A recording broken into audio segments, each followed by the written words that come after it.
What is up, everyone? What is up? Happy Wednesday. It is Wednesday, right?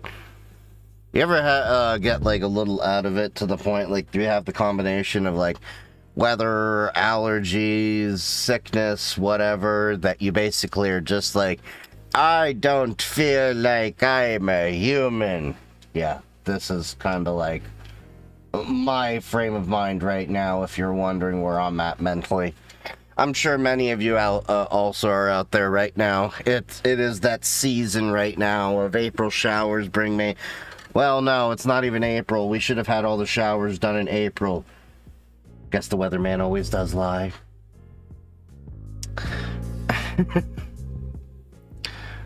So what's up, Hans? What's up, everybody? I'm still digging through all the stuff and recovering from Hamvention. I am also working on a couple of exams I have to do for school, as well as a speech I'm going to be giving in June at an event. So I've been working on that. So been working on a few different projects. Basically have to relax a little bit more and get my energy back, and I have to still work on a bunch of YouTube videos like I've been planning. I haven't had enough hours in the day, it feels like some days. It is what it is, but such is life. Currently a 14-year-old self-taught cybersecurity. I'm looking into penetration testing. Any tips? Well, you're 14 years old, you got a lot of time. Make sure you always have permission before you actually do any engagements on anything. Only do engagements on stuff you own or stuff you have permission on. You can get away with a lot of inexpensive hardware and things right now.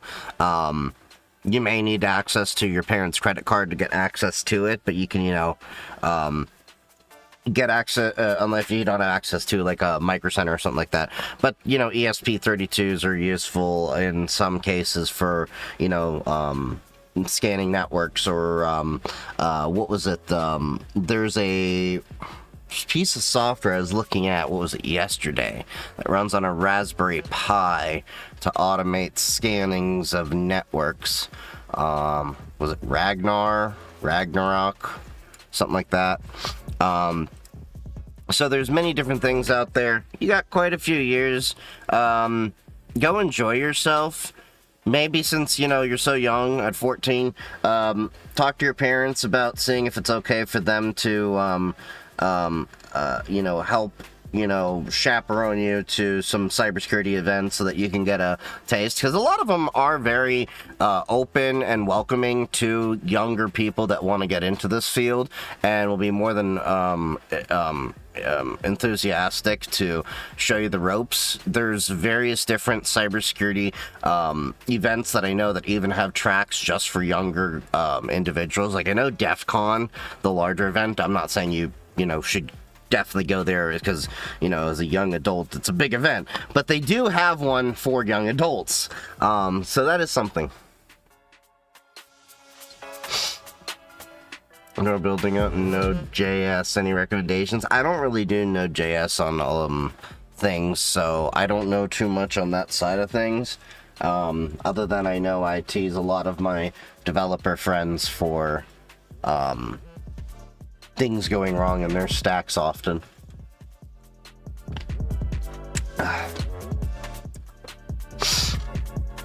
Yeah, we got a lot of great content for us to check out that the communities all wanted me to take a look at. Let's see, where were we at last time? We were at Privacy Guides had a way to run a Signal proxy. Okay, so it looks like it's a YouTube video through the link here, so let's see. Censorship through NeetTube. So it's vital to be able to maintain communications with your family and friends no matter what. Signal is one of the most popular encrypted messengers out there, and it's one of our top recommendations at Privacy Guides. So in this video, we're going to talk about what you can do to keep it running reliably even in a censored area. Signal is one of our favorite messengers, but it's not perfect. One drawback of Signal is that it's centralized. Centralization does have upsides, like being able to ensure that everyone is using the latest version that has the most recent security fixes. But one of the disadvantages is that it's pretty easy to censor if a government or service provider wanted to. Right. One solution here is to use one of the other messengers we recommend, and that's not a bad idea. SimpleX and Briar both do have built-in censorship-resistant features, but there's a lot of reasons that you may not want to opt for this solution. For example, Briar is Android-only, and SimpleX has a smaller user base than Signal. Thankfully, there is a solution that doesn't require you to get all your friends. And this is the one thing I keep trying to tell people all the time, because I use Signal very often, and they'll be like, well, Chief, why do you keep using Signal when there's this app that, supposedly better? And I make the argument of, okay, let's make the argument that there is something that is objectively better than Signal. And I'm not saying that Signal is bad, but let's say there is something better. The problem with it even being better is, okay, we have that better app. Where are the users for me to use that better app? We already have the problem with Signal as it is right now, getting people to stop using WhatsApp in favor of Signal. Now, as it is for a lot of my family, they know if you message me on Signal, I'll respond almost immediately. If you message me on WhatsApp or other messengers, I will purposely add a delay, kind of like a, what would that be, a Pavlovian effect or that? To just basically let them know, like, hey, if you want to get a hold of Chief, you have to go to Signal. And that, in effect, gets them to use Signal. But, yeah, so... But yeah, the point being, there's a lot of different chatting apps, and I get a lot of people that give recommendations like, why not SimpleX? Why not Session? Why not this? Why not that? Yeah. Friends and family to switch if you've already convinced them all to get on Signal, and that's to run a Signal proxy. When you go to a website and you see HTTPS in the address bar, the S stands for secure. These days, websites use Transport Layer Security, or TLS, to enable that. Signal proxies are officially called Signal TLS proxies because they use the same traffic pattern, making them blend in with all the other traffic and thus harder for governments to block without simply blocking the entire internet, which admittedly is something that some governments have been known to do in extreme circumstances, but that's a topic for another video. A Signal proxy is exactly what the name implies. It simply proxies traffic to and from Signal servers by way of a middleman. Signal's web addresses might be blocked, but volunteer-run proxies are much harder to find and censor. A government would have to find and block each one, a potentially massive game of whack-a-mole. All traffic to and from a Signal proxy is only Signal traffic. One way a lot of governments get around this is, while it is true that going after individual IP addresses is a game of whack-a-mole, we know that a lot of cloud resources are deployed in publicly available cloud infrastructure, which means we know what IP blocks AWS, DigitalOcean, Linode, whoever that is, has access to. So, if countries really wanted to, they could actually make entire blocks for those entire ranges and then just pinhole things that they deem as legitimate traffic. So, there's a thing about that. How do you feel about Wireshark? It's a tool that we use in our toolbox. All non-Signal traffic gets rejected, and it's all end-to-end encrypted, so there's no risk to the... I'm texting someone from iPhone and their messages are green. Is that more secure? No. Oh, I know who that is! I had to look at the username. volunteer or the user in running or using one. Anyone can run a... Sure, if you block AWS, good luck, a lot of stuff stops working. It does, but here's the thing. If you're in a country like China, a lot of those services you don't care about. Because a lot of Americans and people in the West in general really are ignorant to understanding how independent a lot of the Chinese internet has become from the rest of the world. Okay, they don't need Amazon. They have, what is it, Alibaba. as long as they can access Alibaba infrastructure, they'll pretty much still keep operating because that's where most of that's their Amazon equivalent. How is Pop OS? I just moved away from Windows to Catchy OS. I like it. I've been using it for a few years. I'm not on the latest Pop OS, but I'll move over when 2604 is released in a few weeks. Alright, let's continue on. That means if you're living in a country with censored internet, you can set one up to help ensure stable, secure communication with your own friends and family, both inside and outside of the country. But that also means that if you're living in an uncensored country, you can set one up and offer it to people in censored countries for use. The steps are the same, so whichever scenario you find yourself in, this video is for you. In this video, we're going to be hosting our proxy on a virtual private server, or VPS, which is a server that we rent from a commercial provider. In a future video, we'll talk more about the pros and cons of hosting at home versus a VPS. And see, that's where I was talking about earlier. If you rent it from a publicly available cloud, you could potentially just block the entire subnets that they have, but yeah. Here's our main reasons for using a VPS in this video. 1. When you host a publicly accessible service at home, you risk exposing your IP address if you're not careful, which can reveal your location. A VPS is hosted in a data center somewhere, so that's not a concern. 2. Many internet service providers rotate residential IP addresses regularly, so setting up a server hosted in your home requires additional steps to ensure consistent, stable service. VPSs don't have this problem. 3. If you live somewhere without reliable power or with frequent internet outages, like my last apartment, that will affect your service's reliability. Most this is true. Have a near 100% uptime guarantee. 99.9999. I forget, is it 4 nines, 5 nines, or 6 nines? Anyway. 4. Anytime you have a device at home that's connected to the wider internet, you're opening the door for attackers to find some kind of weakness they can exploit to gain access to your home network. What do you think about all these recent vulnerabilities in Linux released in a short span of time? Nothing new. Vulnerabilities have been released all the time. They're sometimes more released in this period of time, sometimes less. Such is the way of the field.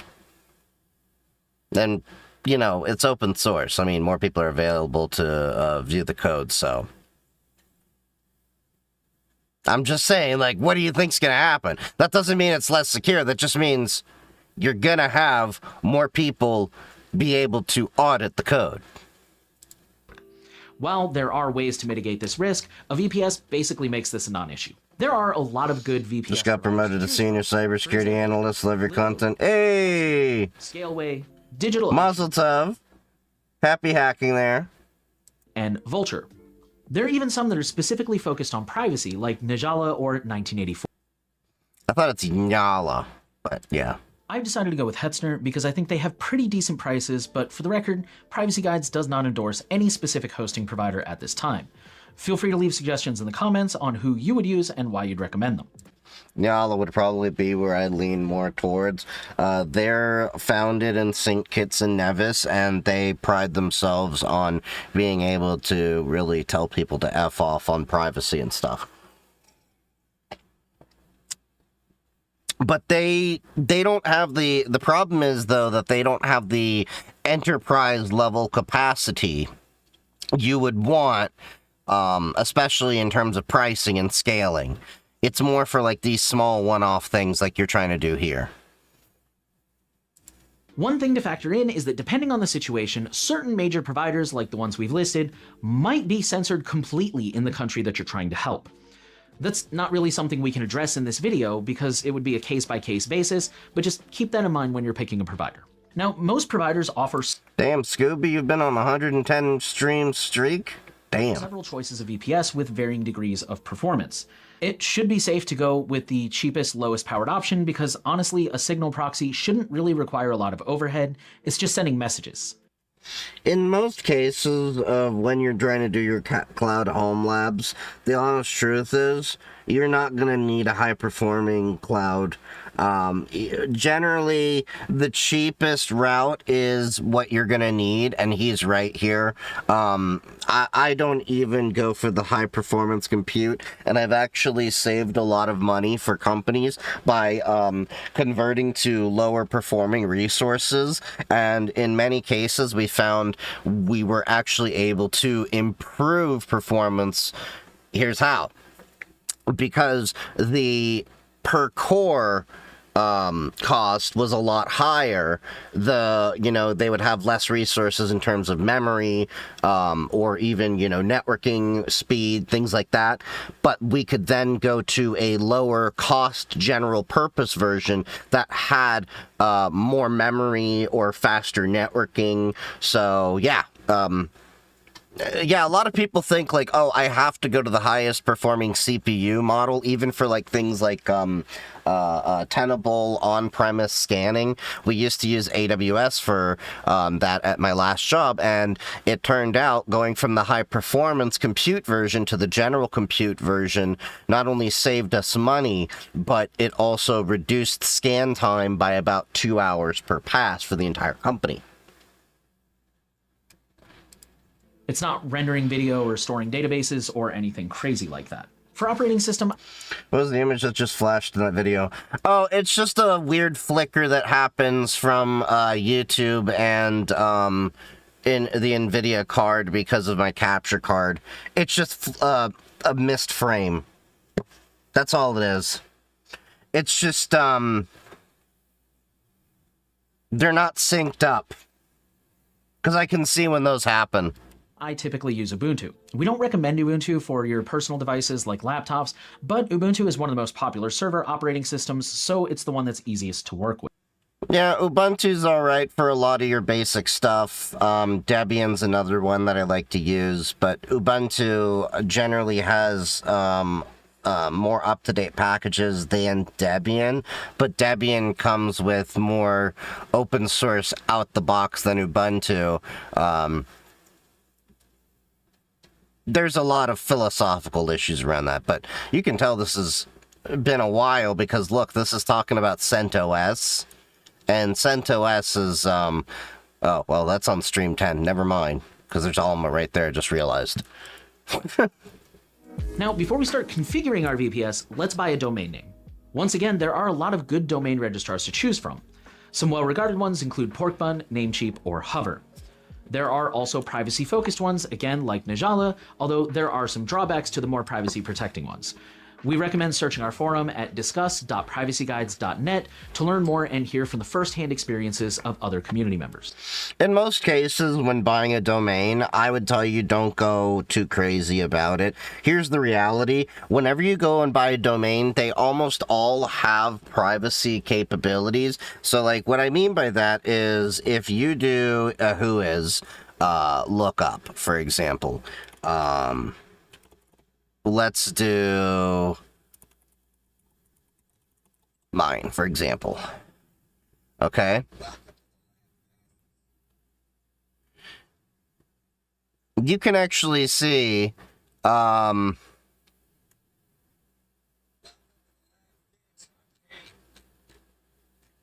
probably helps if I bring it over on screen. But you can see, hold on, right here, you are required when you do your whois registration to have your domain name and it all registered with the ICANN organization. Now, they can redact this, and it's on record with your registrar, so that Cloudflare can do this for you. GoDaddy will charge for you this. But that's why I generally tell people, just go to Cloudflare. Go get your DNS from them, your domain name from them. It's like $7-8. There's also like Porkbun and a few others out there. Don't worry too much about the domain name itself in terms of privacy, because web names in and of themselves, I mean, when you have a ClearNet address, there's always going to be PII exposed. The only way to get around that is to make all of what you're doing on the internet run over Tor or I2P. and you'll learn later on as you get deeper down this hole, all those is just another protocol. It's just another layer on the internet. You're running the same web engines and all of that, web server engines and all of that stuff to serve content up, just a little bit different way that it's been done. What's the link to the Signal video you were playing? This was in Privacy Guides. Privacy Guides made this video a while ago for, or not a while ago, but May 14th to Signal proxies and how to run them. Yeah, all the domains are reported ICANN. Exactly. Ubuntu getting a lot of DDoS attacks right now. Yeah, I believe they said that's because of Iran, and it's the update servers. It's been a little bit difficult, to say the least.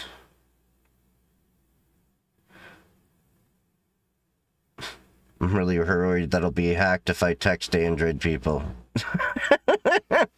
I know who that is and that they're trolling. Okay, trying to do a home lab. Is Debian a good choice? Debian's a fine choice. I've used it.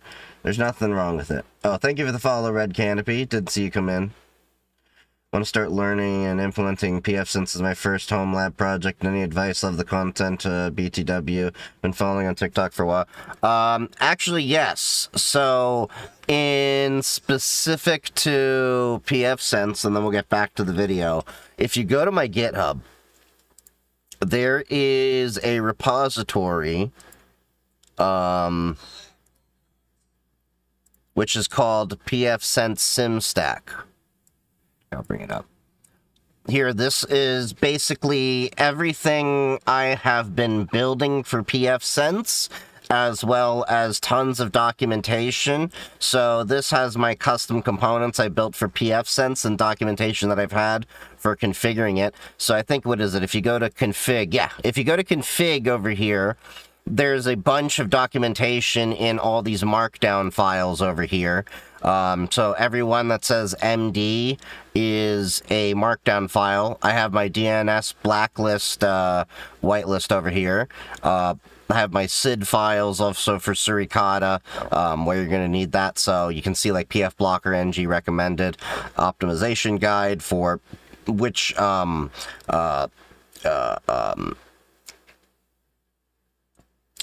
not trackers, which sources that you'll want to use to block different ads and malware and things like that, and how often you want it to pull in. But yeah, so that's in there. That's on my pfSense. That's open source for you. There's plenty of information out there in here, so like you can go through the documents. All of the MD files are markdown files. You can learn a lot of information. Some of it's just scratch notes that I was writing as I was working and going through the project, but that should help you out with your pfSense home labbing. All right, let's see.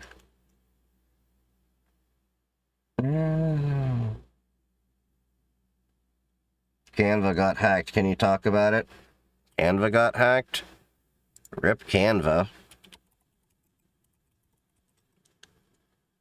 Oh, Canvas! Canvas! Not Canva. Canvas. We talked about the Canvas hack.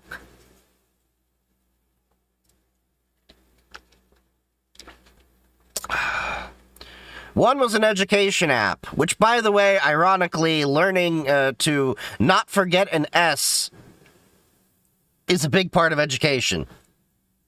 I have so many designs on there. You and me both.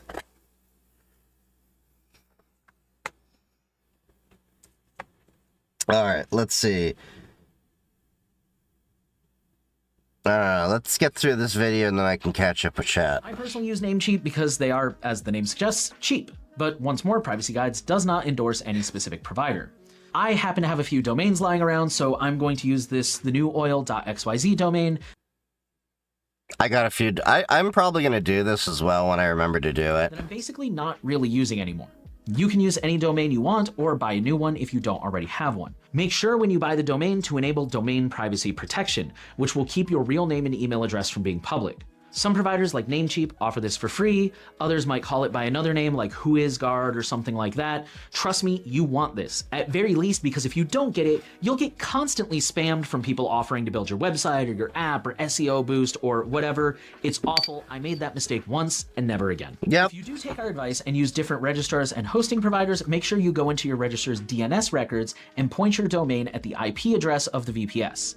How to do this will depend on basic DNS registrar stuff. Records that looks like this, and that allows you to enter a name, record type, and IP address.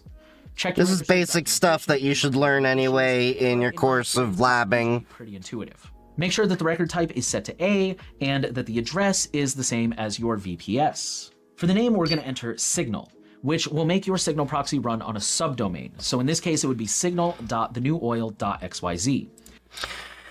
Yes, you can make the domain yourself Signal as well, but I would argue against that. I know I've made the argument against security through obscurity many times, but you generally would like to make your endpoints a little bit more obscure, so I wouldn't honestly make it a little bit on the nose for something that requires a little bit more security, such as this, like signal.whatever.org. But you can do whatever you want with that. I'm just putting that out there. You can use a different name to make the subdomain whatever you'd like, but we strongly recommend using a subdomain instead of nothing at all. This gives you more flexibility in the future in case you want to use that domain to host something else. Yeah, subdomaining is key. You would be surprised how many times I come across people and don't understand the value of subdomaining. So, for example, obviously I have the domain chiefgeek3d.com.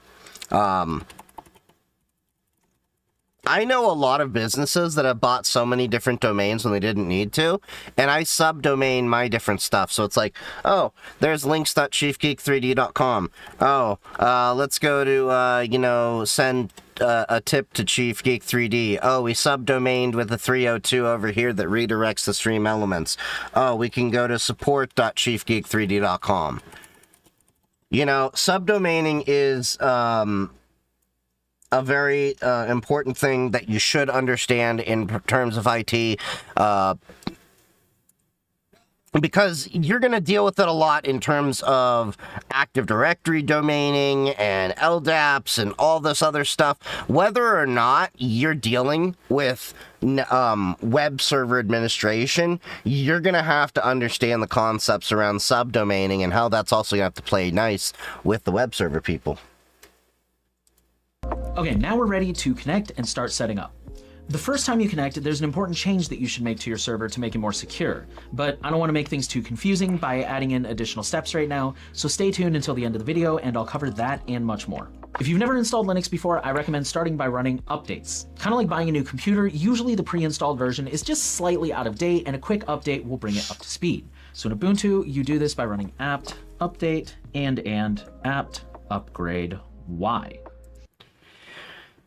Okay, I cannot say this enough. I love the fact that is the very first step he does, because a lot of different people overlook that this is the first step that you do, whether you're on Mac, Windows, or Linux. The first thing you do, system updates. Like, I don't know why Linus Sebastian, Linus Tech Tips, has done this, where he made this big deal, like, what was it, a few years ago, like Pop OS, broke because he installed Steam, and it turned out that he didn't install system updates, and he just installed Steam right away, and there was a bug that was resolved in the system updates had he run them in the first place. So before you do anything, regardless of whatever your plans are, regardless of whatever operating system, always do system updates first, okay? I love the fact that that was step 0 after the OS was installed. So, great. A few moments later. We're also going to go ahead and make sure that we've got some tools we'll need later by running apt install git sudo ufw-y. So he's installing git and then sudo super user do it's technically called sudo. I was, been told, but it's in my head as sudo. But and then UFW, uncomplicated firewall. But some of my friends were telling me they've been moving more and more to NF tables over UFW. But basically, it's a way to manage your IP tables, because IP tables is a headache to manage for your firewall. And it looks like we've already got those, so we're good to go. Now we're ready to start installing the proxy itself. The official instructions to install a Signal TLS proxy are found on GitHub, and we'll link to that in the comments. Always be sure to check the official documentation for the latest instructions. So step 1 is to install Docker. Thankfully, Signal makes this really easy for us by linking Docker?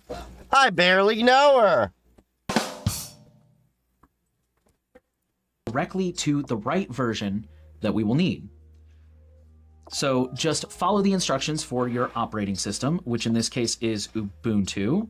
Since this is a fresh server, we don't have any old versions to uninstall, and I'm going to use the apt method so that it will be easier to keep it updated later in the future. Now, real quick, I do want to...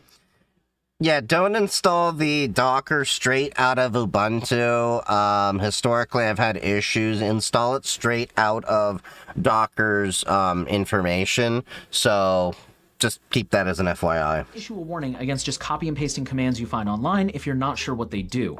In this case, this is true. Don't be a script kiddie. Understand what it's doing. It's probably safe because this came from a trusted source, which was the official Docker documentation, which in turn we got from the official Signal GitHub page.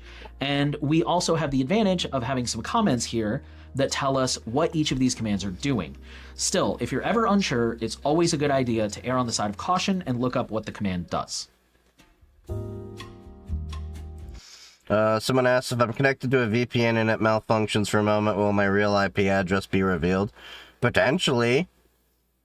When you connect to a VPN server, you are using your real IP address. So, it's potential that it could happen, depending on what could have actually malfunctioned there. Okay, so now that we've installed Docker and it seems to be working, step 2 is to clone the repository. And we can do that with git clone and then the link to the GitHub repository here. Once it's done downloading, we can just enter the directory by using change directory, which is cd. So the command becomes cd signal-tls-proxy. This is basically the command line version of opening a folder. Now, once GitHub got hacked to tagged in an Instagram video about it earlier. I thought that was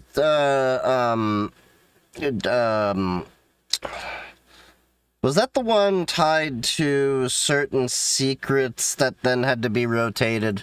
Once we're in the directory, step 3 is to run this init certificate sh. And this is a script that runs all the necessary steps for us. The only thing you really need to do is enter your domain name from earlier. So in my case, it's signal.thenewoil.xyz. And it's going to handle all of the install and setup for us, including the Signal proxy and everything. So real quick, while that's running, if you're finding this tutorial helpful, we'd really appreciate it if you gave Privacy Guides some support.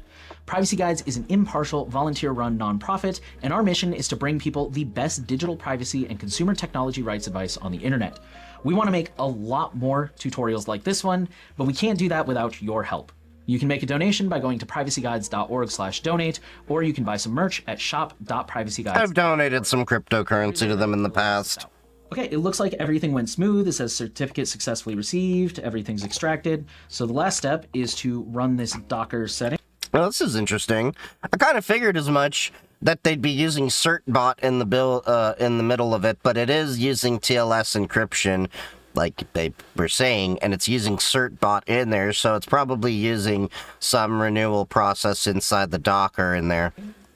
Or this Docker command, docker compose up, detach, and just like that. And it's going to do its thing here. Boom. And that's it. You're good to start sharing your Signal proxy. The address will be signal.tube/#yourproxyname. So in my case, it becomes signal.tube/#signal.thenewoil.xyz. That feels really weird to say out loud, but you can see it on the screen now. You can connect to that one if you want, but just... So, I take back my obscure your domain name earlier comment because it's going to come up on signal.tube anyway. Okay. know that I have no intention of keeping this up long term, so if you're watching this video later, it probably won't work. Earlier I mentioned that when first setting up the VPS, there's a critical step to make your server more secure. Oh, there's a lot of steps in there. There's a chance that they're just going to talk about a very surface level thing, but I'm betting he's talking about UFW and he's going to be talking about locking down SSH. There's actually a few things, so let's talk about those now. For one, you can use the uncomplicated firewall to block unused ports. That's the UFW we installed earlier. So when it comes to that, normally what I do is I do a deny block, and then for SSH, what I do is I do a limit rule. So there is a way in UFW that you can actually limit it. I think it's like, 5 requests per 30 seconds. You can whitelist certain IP addresses. And then what I do on top of it is I only allow me to SSH in via an SSH key. So I will set it up that there's no username and password login. There is only an SSH key login, and there's no root. You can't SSH in as root. That's just one of the basic things that I do. A signal proxy only requires ports 80 and 443 to be open for it to function.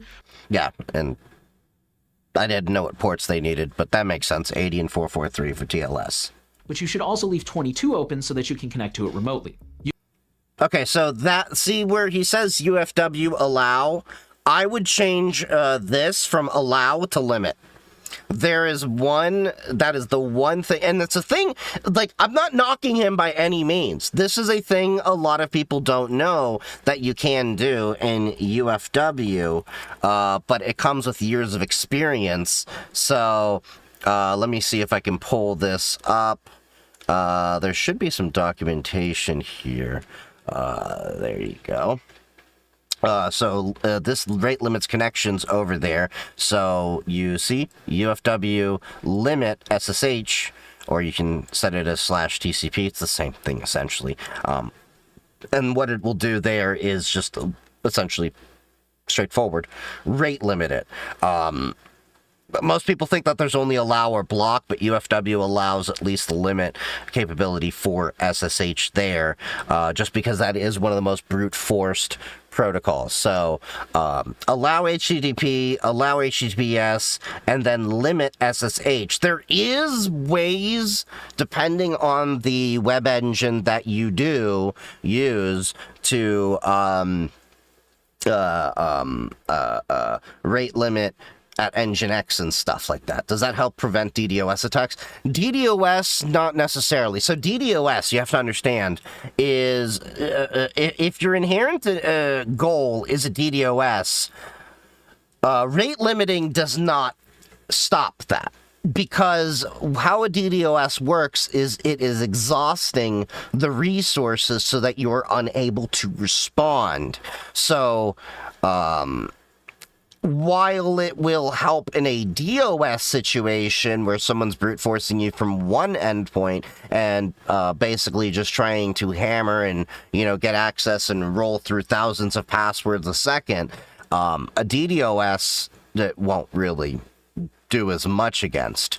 But yeah. So, but my point being, UFW limit, allow. You can do all this with the commands that are on screen right now. You can also enable remote access using SSH key pairs and disable password login for added security. We just talked about this. SSH key pair is definitely a highly recommended component. A lot of people are still using SSH RSA 2048-bit keys. That is still perfectly fine. However, it has been guidance under NIST to move on to a bare minimum of 3072-bit keys.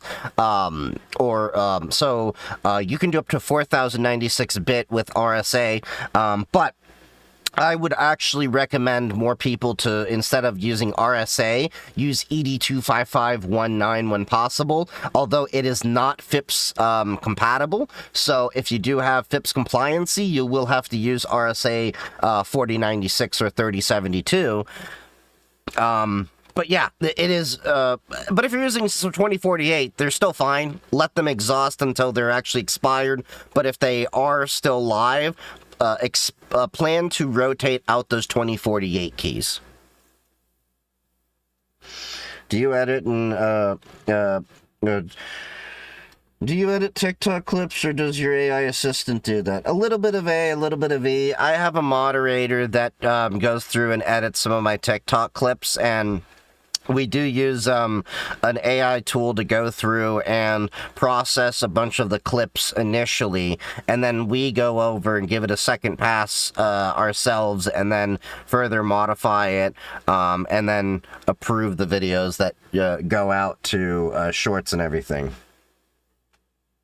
That's what I meant. DDoS is the autocorrector. Usually, yeah. So if you're talking about a dedicated denial of service from one device that is trying to brute force you to gain credential access, yes, a UFW limit command will absolutely help protect you in that situation, because it will limit you, I think, what is it, to about 5 requests every few seconds or so. Is there somewhere I can watch your live, full live after? Yes, I usually keep the lives up on YouTube and Twitch, and I think Kick also has the VOD. But I am simulcast to YouTube, Twitch, Kick, and TikTok. This is really easy to do, but it's a lot of steps. So instead, we're going to leave a link to a high-quality tutorial from DigitalOcean that should guide you through the process. Okay, DigitalOcean is a great guide. Many years ago, when I was learning how to do my own labs and everything, DigitalOcean is actually where I learned to first do cloud computing and stuff like that. This was like about a decade ago or so. So, yeah, good guide. I already know up front, it's a good guide. I used their guide back when they were talking about Ubuntu 12.04, 14.04, somewhere around there. You can do this from Mac or Windows, but it's a lot easier on Linux in my experience. So if you have... Mac has the tool built in for SSH keys to be created. Windows does now too in PowerShell. I've learned that. The syntax is a little bit different. So I don't agree necessarily with this comment nowadays that it's more difficult, that it's easier in Linux. Well, it is, I would say, overall the process would be easier, but it's not too much more difficult to get that end result. And you can SSH directly using PowerShell, because there is an SSH client built directly into PowerShell last time I was using it on Windows 11. Access to your own Linux machine, I highly recommend using that. Last but not least, enable unattended upgrades so that your server will automatically get security fixes even when you're not around. Okay, so this is a huge recommendation here, and I can actually add to this as well. So I have a tool called Patch Gremlin. Some of you have actually seen me talk about this. This is where this actually comes into play. If I can find where I put it. Here we are. So on my GitHub, there's a tool called Patch Gremlin, and I put this on my servers. So this actually works in conjunction with unattended upgrades and stuff to alert me via Matrix or Slack or Discord and or Teams when updates are available and when they've been done, what packages have been updated and when there are issues. Because the issue is with unattended upgrades is that, yes, while it will do the updates, and that is an underlying, function that this depends on for this to work, you don't know if they are working and when they are working and when the system has been rebooting to make sure the updates are actually applied when they're supposed to be applied. So this is basically a tool that I have for me to better monitor and be a watchdog to my servers. So keep that in mind when you're doing unattended upgrades, is you do have to stay on top of your servers to make sure that they are rebooting, they are actually updating when they say they are. I would still check in about once a week to ensure that there are other less critical upgrades that aren't getting ignored. Yep.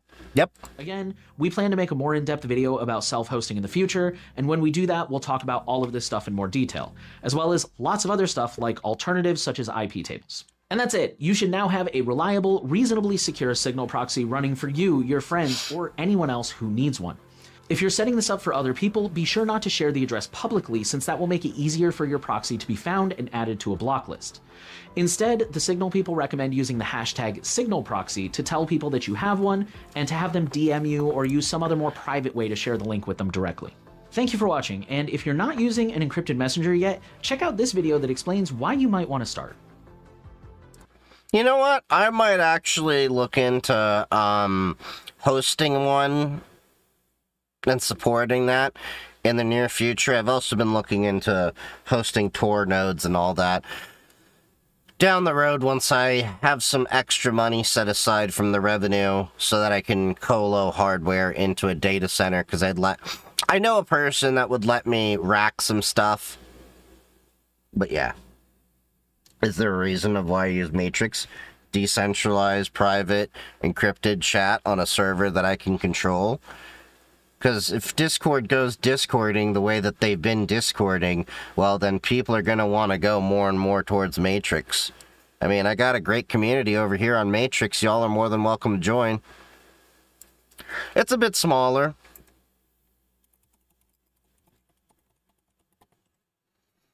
It's a bit smaller than the Discord is, but it's there. It's live. A little bit sluggish. Alright, so let's see. What's next on the agenda?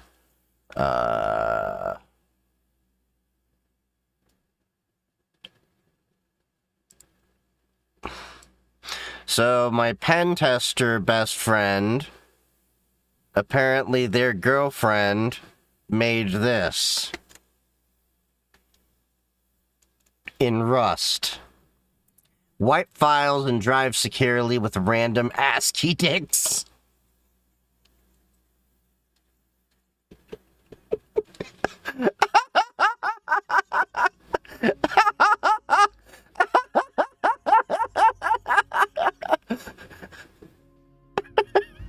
Could you imagine being the FBI forensic analyst that would have to go through some, like, white-collar worker going through their financials, being like, so, do you got their documents? Yeah. All I can find are a bunch of dick pics. What? Well, yeah, it's just ASCII dicks all over the place. What? Yeah, it's just...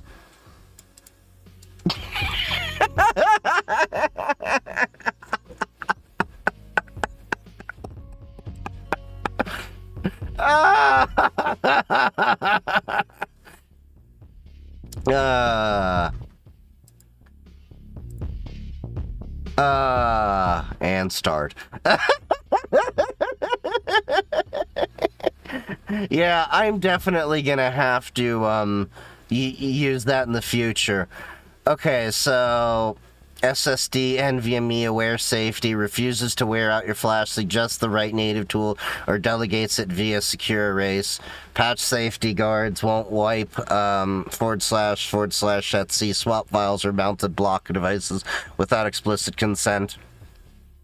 Configurable everything. Shaft length, jizz amount, balls chance, buffer size, bar width, and verify on write.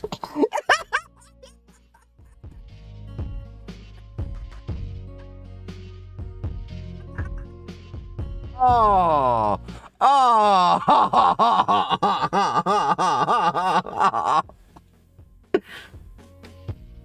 oh, that is too great. Matrix is just a more private, decentralized Discord, more or less. I mean, yeah, like here. And then, you know, if I go over to, where was it? TTT. Like, this is Louis Rossman's, Matrix server. Like, Louis Rossman's. Rossman Repair Headquarters. This is Louis Rossman's server. So there are people actually using Matrix. Hey there, should I make the switch to Linux from Windows? Last time I tried, I had an issue. I think it's worthwhile trying every so often to see how capable it is for your work that you need to do. Alright, what's this?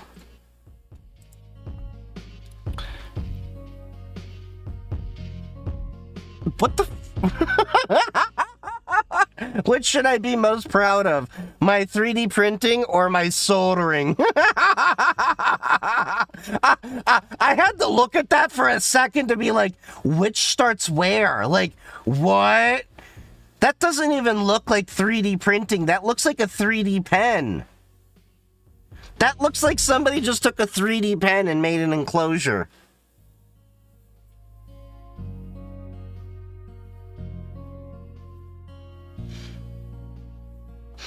Was transcript best for finding viruses? There's many different ways to find viruses. Everyone's gonna have their own opinion. In most cases, just Windows Defender's more than enough for the average person. Alright, so... trying to get lunch tomorrow? Oh yeah! Let's totally, get that set up. Let me know when and where.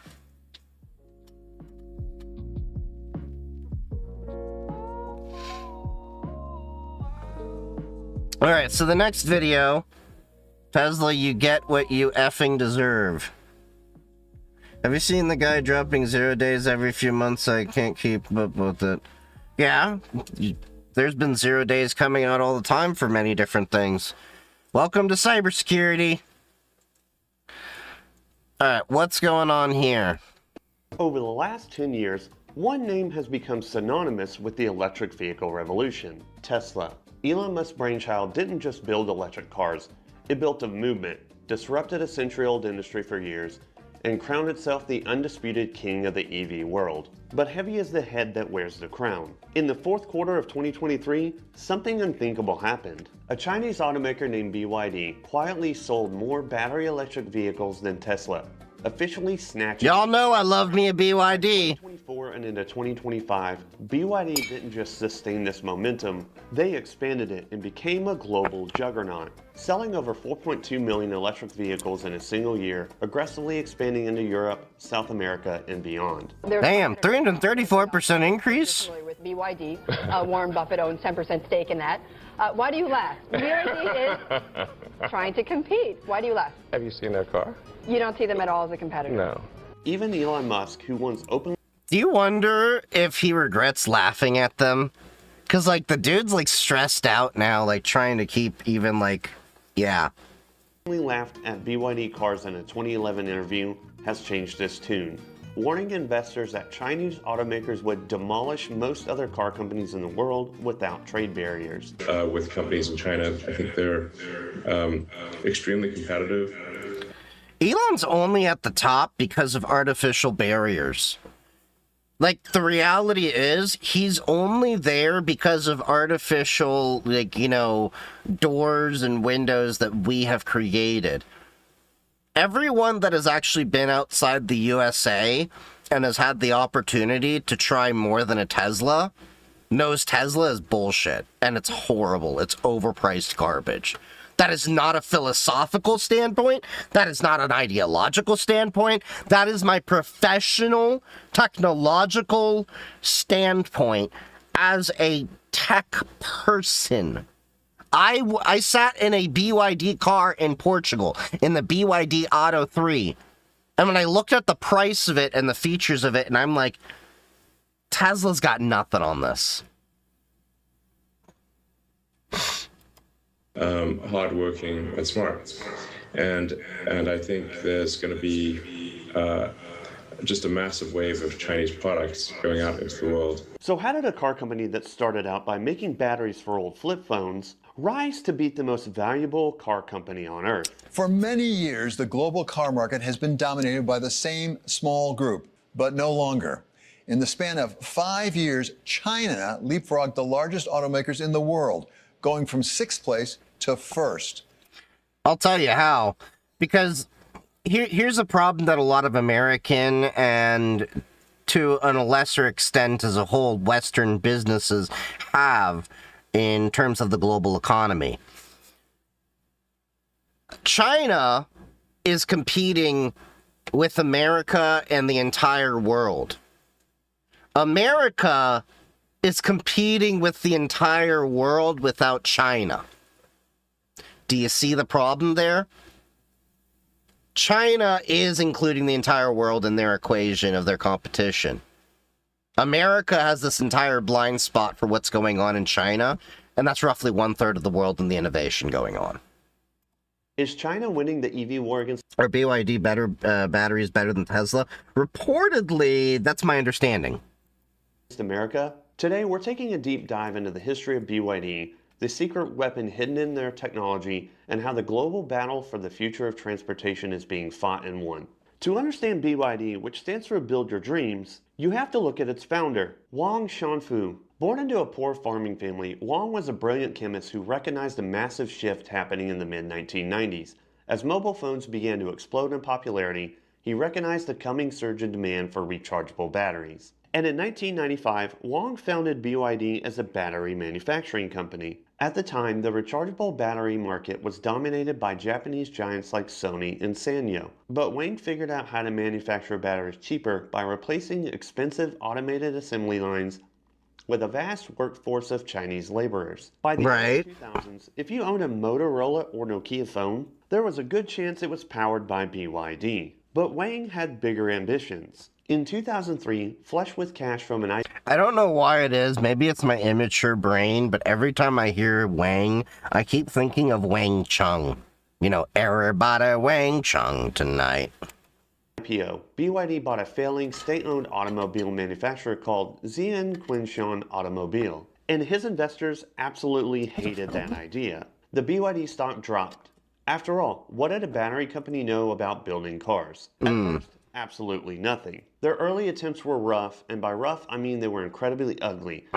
Well, yeah, I mean, it makes sense because back then, electric cars were not really, like, this thing. I mean, electric cars were always kind of a thing because a lot of people don't know this, but the first actual automotive car was an electric car. It wasn't until, what was it, I think it was Mercedes, or maybe it was Ford, that put the internal combustion engine because, battery technology was so primitive in the late 1800s, early 1900s. But, as it improved over time, it got better to the point that we have it as it is right now. This is, there actually was, like, in the 1990s and 2000s, like, RAV4 EVs and stuff like that. So it makes sense that they'd have a rough time with this. And they try to, maybe... I think they probably saw where this was coming, but they were just a little ahead of the curve. So much so that dealers refused. What's up, Jessica? How's it going, girl? They smashed the prototype to pieces and wrote off. You figure out my podium question yet? I just need a place to just sit down and speak from. That's all. Just place the laptop to have the notes. Otherwise, I'll go get a laptop, and then you'll have me do, like, TED Talk with a laptop. I mean, a tablet. Million in research and development losses. But failure didn't I'll make that happen as soon as I can. Okay. stop them. It refined them. In 2005, they released the BYD F3.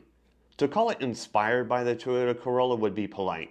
It was virtually a carbon copy, but it was cheap, reliable, and exactly what the market wanted. And it quickly became one of China's best-selling cars. While China And that makes sense, because, like, what was it? Like, the late 90s, early 2000s or so, that was when China was still in the rapid modernization economy, where they weren't really so much as innovating as they were known as more of a copy economy. But they were getting really better quality at copying. So they were looking at what the best of different industries was to copy into their stuff. And, because you still have to build your, foundational base and everything. And I think this is, you know, where this helps start Rocket at the Bend. Like, why would you want to, like, build a car from scratch when you can just look at, like, oh, here's a Honda or a Toyota over here. This car looks really great. Let's build a Toyota, but do it our way.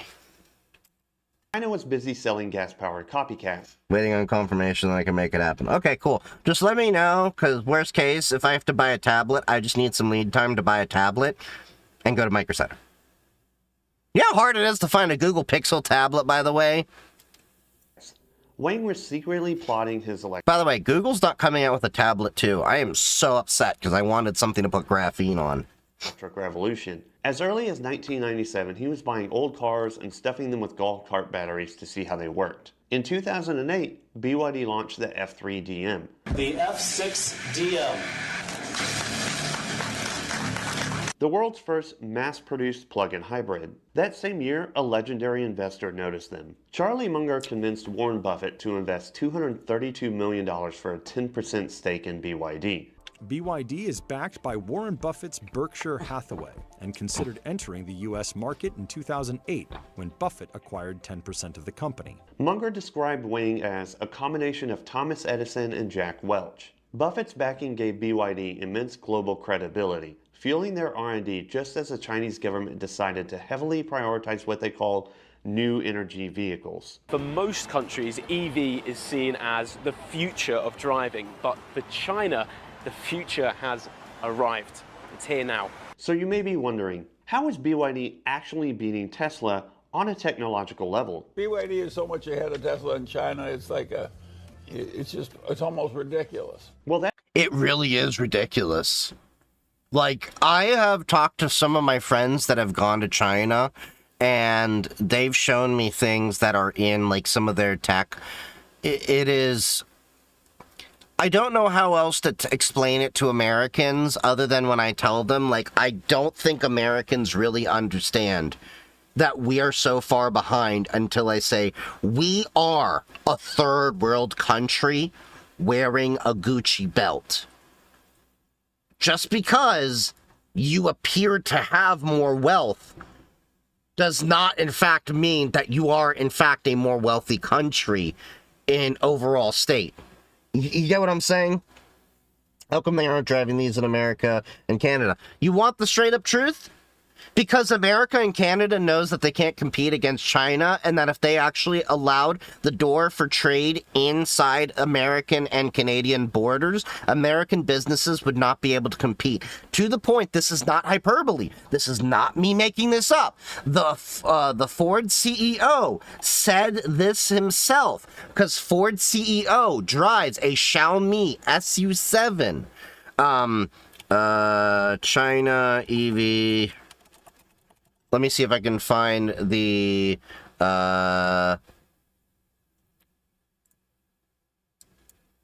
okay, let's see if I can find this. Ford CEO says China's EV progress is the most humbling thing he's ever seen. The CEO of Ford has said China's EVs are far superior to what the West has to offer. You know, like... Farley praised Xiaomi's maiden electric vehicle, the SU7, last year after testing it. He drove an SU7 personally. Like, not just like, oh, I'm just driving it around the track. Like, drove it personally. Yeah, Xiaomi makes cars. Xiaomi makes really nice cars. Like, with LiDAR, like, better than Tesla cars. This is the car that I'm talking about. That the Ford CEO specifically praised. This is the SU7. Look at this. This came out like 2 years ago. Okay? 2.78 seconds, 0 to 100 kilometers a second acceleration, 265 kilometer an hour top speed. It's got LiDAR capability, completes full self-driving capability. Like, look, the max version has not only side cameras, a radar, LiDAR, millimeter radar. So it has, like, sensors in there that Tesla doesn't even have. Like, I would totally rock this car. And I'm an SUV guy. Okay? Yeah, they totally make cars. A lot of people don't even realize that. There's Xiaomi makes cars, BYD makes cars, Yangwon, but are they unsupervised? My understanding is they are.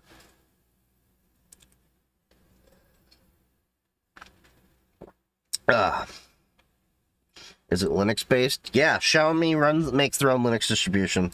That answer lies underneath the floorboards of their cars. It's all about the battery. For years, the industry standard for high-performance EVs, including Tesla's, has been lithium, nickel, manganese, cobalt, or NMC batteries. They're energy-dense, giving great range, but they're expensive, prone to overheating, and rely on cobalt, a mineral plagued by severe ethical and supply chain issues. You came here for the cobalt. We came here for There's the cobalt. cobalt in these hills. Yeah, that's right. A big reason that cobalt's in demand again? Because its value is going up. We need it for batteries. Good thing Canada's opening its market. Yeah, Canada should have opened its market sooner rather than later. The unfortunate thing is Canada's only opening its market in response to Tesla being such a dick.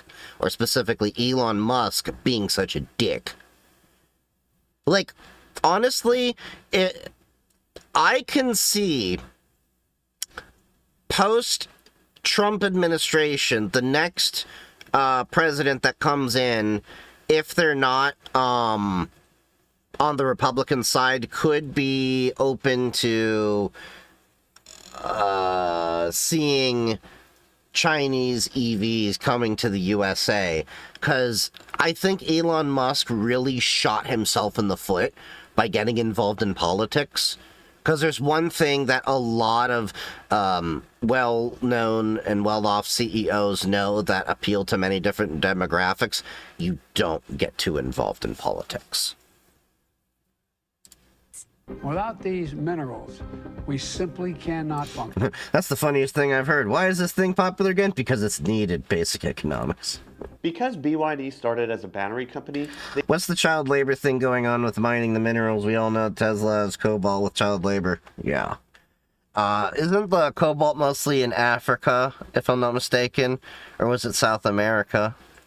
I think it was one of the two. I could be mistaken. They never had to outsource their core tech. They pioneered the Blade battery, unveiled in 2020. Using lithium iron phosphate, or LFP chemistry, BYD eliminated cobalt entirely. Historically, LFP batteries were cheaper and safer, but lacked the energy density needed for long-range cars. But BYD changed the game through brilliant packaging. They shaped the battery cells into long, flat blades that act as structural components of the battery pack. This saves space and allows them to pack more cells into the same footprint. It actually works so well and saves so much space that they could pack enough LFP cells into a car to match the range of traditional, more volatile batteries. The Blade battery is cheaper to make, lasts for thousands of charge cycles without degrading, and is practically immune to thermal runaway or fires. The technology is so good that... What's really wild is that they started as a battery company talking about ambition. No, I think that honestly, because BYD started as a battery company, is all the more reason they will be successful compared to Tesla. Because they had, because at the core of an automobile is its powertrain. Okay? And you have to understand the core fuel source to understand your powertrain. In automotive, that's fossil fuel, or really any combustible, when it comes to, internal combustion engines. In electric, that's battery technology. How do you store it? How do you discharge it? How do you recharge it? So that makes a lot of sense, because ultimately, what has been one of the biggest problems with EVs for many, many years, even preceding Tesla entering the field: batteries, the weight, the storage. Like, even nowadays, you look at Teslas are so freaking heavy, and their center of gravity, I think, is so heavy, or whatever that is, because of the batteries are just so, what is it? They can't even flip because the batteries are so much of the weight. Right? And how do you pack all that power into such a small casing? Exactly. And this is where I think Tesla is losing a lot of their edge because Tesla was the head of the pack when it was the original Tesla founders before Elon bought the company. Before Elon got involved, you had the two guys at Tesla with their vision actually innovating. Those two left. You had people there doing the designing and building, but you've seen a steady stream of people for the past few years leaving, intelligent people. To give you an idea of the decline of Tesla, all of the Teslas preceding the Cybertruck were all the ideas of the original Tesla founders. They were involved in everything. The Cybertruck was the first automobile, from my understanding, that Elon Musk got involved in. Think about that. Compare the original Tesla Roadster.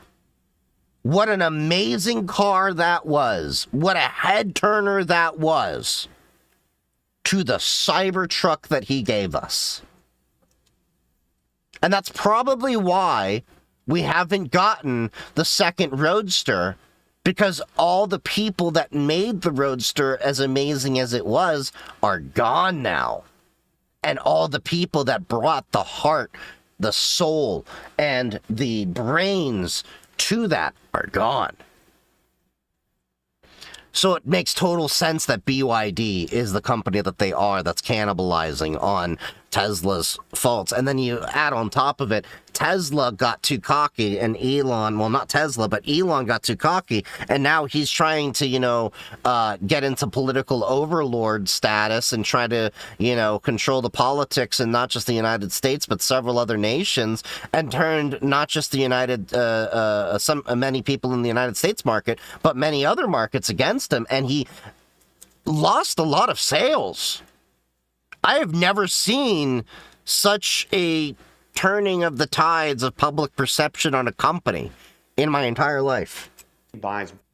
Cybertruck looks like the Warthog from Halo. Nah, it looks like it looks like a Temu version of the Warthog from Halo. You ever do any car hacking? I was looking to learn. I used to do a few years ago. Some friends and I used to do hacking the car computers on like a buddy's Porsche to make it a little faster, things like that. There's also car CTFs that you can do at DEF CON. BYD blade batteries for some of its cars produced at Giga Berlin. Let that sink in. Tesla is a customer of BYD. But the battery is just one piece of the puzzle, and only part of the story. The real reason BYD can underprice Tesla and everyone else is vertical integration.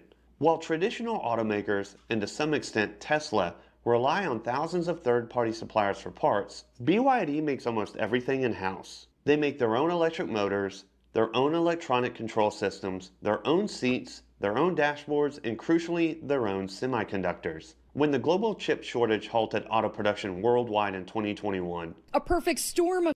And see, that's something that Tesla's been talking about they wanted to do for years. They were talking about how they were going to replace NVIDIA chips many years ago and create their own Tesla neural processing unit and stuff inside the cars, and then they scrapped that. They've been talking about trying to make a lot of their own stuff for years, but they just can't because they're bleeding a lot of the intelligence that they would need in order to sustain such operations. But yeah, BYD has been taking advantage of that heavily, that I think it's not a matter of if, but when BYD enters the United States. And I will probably be one of the first people to say I would totally love to get a BYD car. I'd totally love to review one, in fact. How much do you think it would cost to import one? It's a good question. It depends. I think it'd probably cost you like at least 10 G's, maybe a lot more than that. Scarcity squeezing the global auto market. Yeah, what happened to Neuralink? Neuralink is still a thing. It's just very quiet. I think Neuralink is its own company. Because of a worldwide shortage of these semiconductors. BYD barely flinched. And a big reason they barely flinched is they have their own lithium mines and a fleet of massive cargo ships to export. I did not realize they were that vertically integrated. The BYD Shenzhen. At full capacity, it can carry up to 9,200 vehicles. The BYD ship has 16 decks and holds the current record as the largest car carrier in active service. Damn! Shenzhen is BYD's fourth self-built transport ship. BYD doesn't just build the car, they built the whole supply chain. And this ruthless efficiency brings us to the numbers. So let's look at how... Yeah, see, they're definitely owning Tesla. Like, Tesla can't even get a semi-truck out. Okay?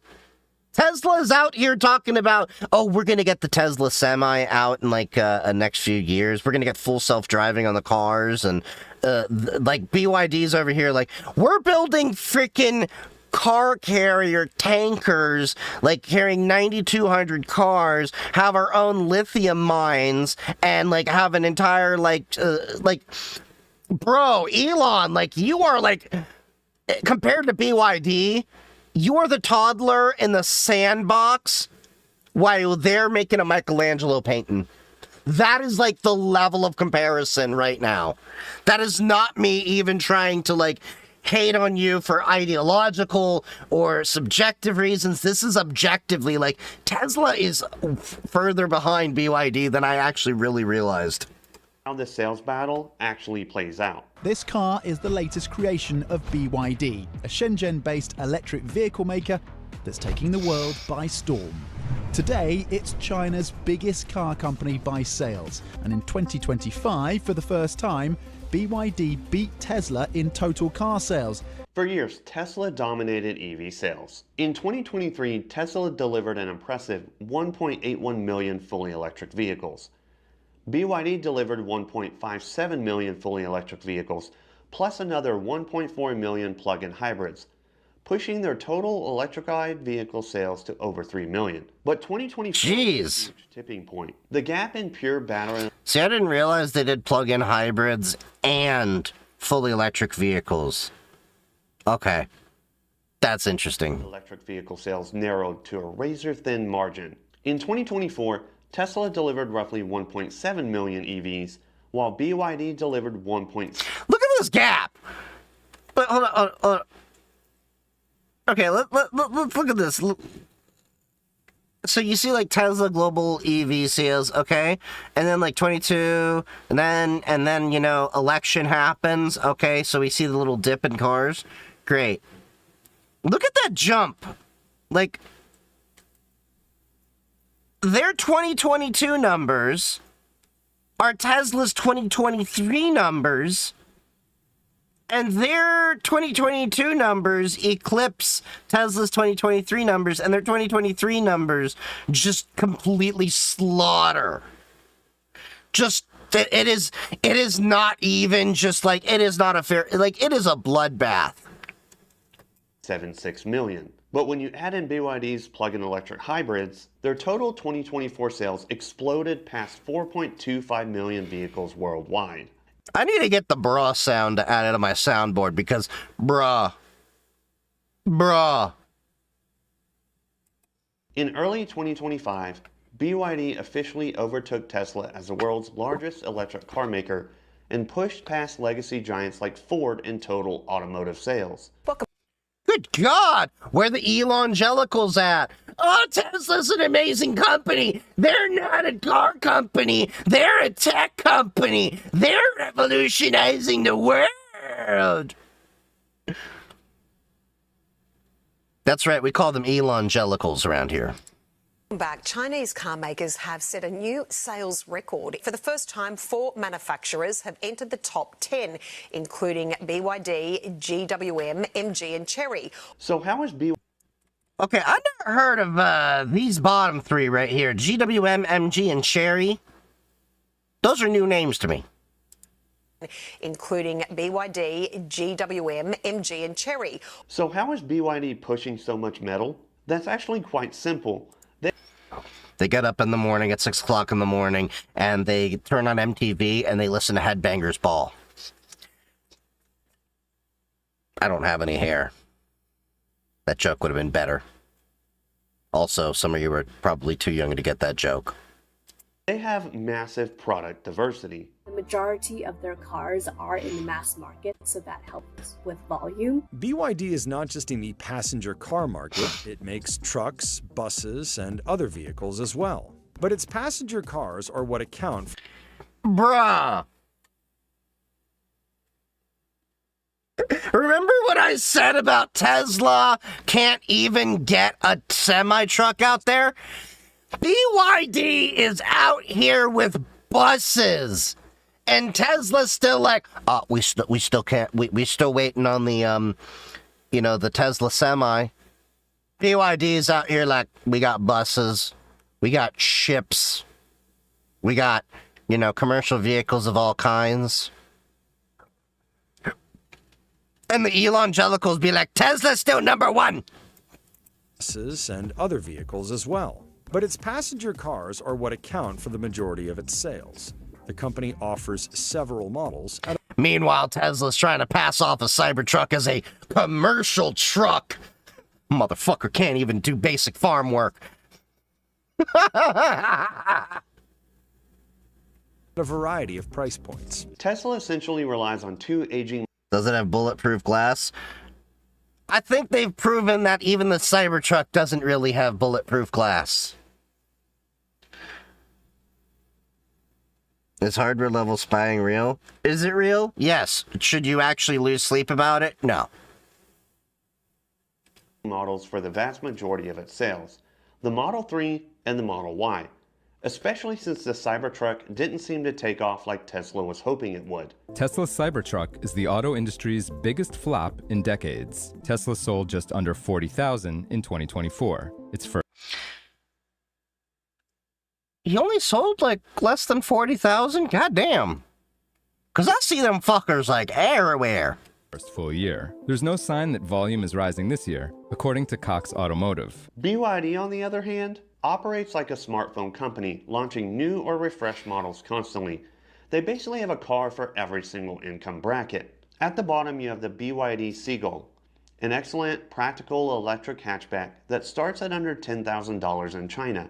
You see, that's the problem we have in the USA, is what the cheapest car is not that cheap in the USA. I mean, like, I think the average American right now, look at this car. I think the average American looks at this car, $12,000, taxes, registration, everything all together, $13,000, $14,000 out the door. Look at that. I think that's a good deal. I think that's a good deal. I think that you can easily finance that. 3 to 5 year financing, get 7-8%, pay that off reasonably. Let's see what the car payment on that would actually be. Car loan calculator. I'm just curious. Okay, so let's see over here. So let's say you come in. We're going to do 12,000, give you a little bit higher interest rate here at 8%. We'll just keep that down at default. We'll lower the down payment to, like, say, 8,000, okay? Yeah, you're talking about a $220 monthly payment. Look at that. For 60 months. Abro_Kun is now chilling in the lab. Thank you for the follow. So, look at that. Like, that is an affordable car. Because the average American is, like, looking somewhere around, like, 50,000 a month. I mean, 50,000 for a car. And that's about a G a month, give or take. Okay? $12K for a brand new car. Yeah. Like, that's why, this is why American car companies do not want Chinese car companies coming into America, because this is where they would lose. Why would anyone want to buy an American, like what is the cheapest car in America? Hold on. What is the cheapest new car in America today? The absolute cheapest new car in the USA is the 2026 Hyundai Venue with the starting MSRP around $20,550. Bruh, this car right here is $8,000 less than the Hyundai. Okay? It's profitable. Let me see, there's a chat.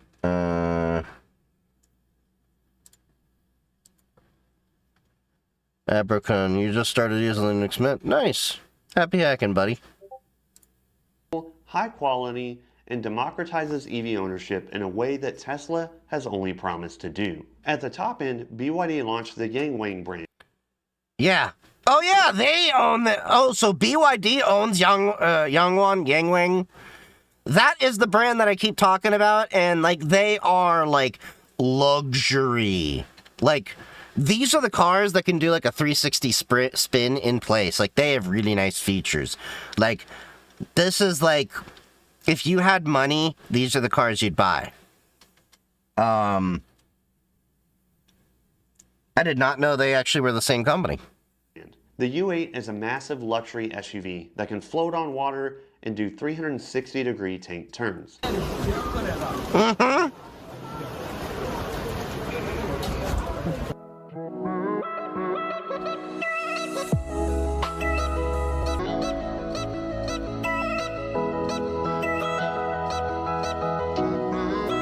I'd love to get that. Hypercar that can literally jump off the ground using its advanced. Wait, what?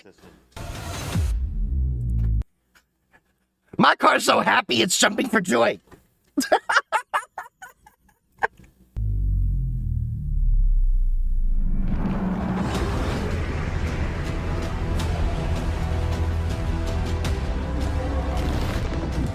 BYD has beaten Tesla not by making better luxury cars, but by making EVs accessible to the masses while slowly creeping up into the premium segments. But we can't talk about the rise of BYD without talking about the big geopolitical elephant in the room. Is this just the story of a brilliant company, or is it the story of the Chinese government winning an industrial war against America? The truth is, it's kind of both. Over the last 15 years, the Chinese government recognized that they could never beat the US, Germany, and Japan at making internal combustion engines. All of these legacy automakers have a 100-year-plus head start. The Chinese government poured an estimated $60 billion into subsidies for the EV. Yeah, it makes sense. And billions go after markets where no one really knows all that much and we're all innovating. More sense. But crucially, they didn't just subsidize the cars, they subsidized the entire supply chain. They invested tens of billions of dollars not just into cars, but into the entire ecosystem. Mining, batteries, manufacturing, the whole infrastructure. They built an environment where companies like BYD could scale rapidly and compete globally. State-backed banks helped Chinese companies buy up lithium and cobalt mines in Africa and South America. They created policies that essentially forced foreign automakers to buy Chinese batteries if they wanted to sell cars in China, while the US subsidized EVs by giving consumers tax credits, which automakers often use to pad their profit margins or pay dividends to shareholders. But China funded R&D and manufacturing capacity. This created a brutal, hyper-competitive domestic market in China, a crucible that forged companies like BYD into highly efficient, low-margin machines. And now that And this goes back to what I was saying earlier, where the problem is that America was not competing against China, whereas China was competing against the entire world. So, with that in mind, America had this giant blind spot and didn't care about Chinese innovation, that we're going to be caught with our pants down in about, I'd say, 10 to 15 years when, you know, everything starts to, you know, pay out. That machine is looking outward because the Chinese domestic market is locked in a brutal price war, forcing BYD to expand globally. In 2024, their overseas sales jumped by a whopping 70%. They're building factories in Hungary, Brazil, and Mexico, and that factory in Mexico is what terrifies Washington and Detroit. The United States currently slaps a massive 100% tariff on Chinese EVs, effectively banning them from the US market. But if they're in Mexico, they then apply to NAFTA or whatever the hell they call it nowadays, which then means that we could see the entryway into BYD EVs in the US market in the very same way that we've seen Japanese cars that are the most American-made cars in the US market.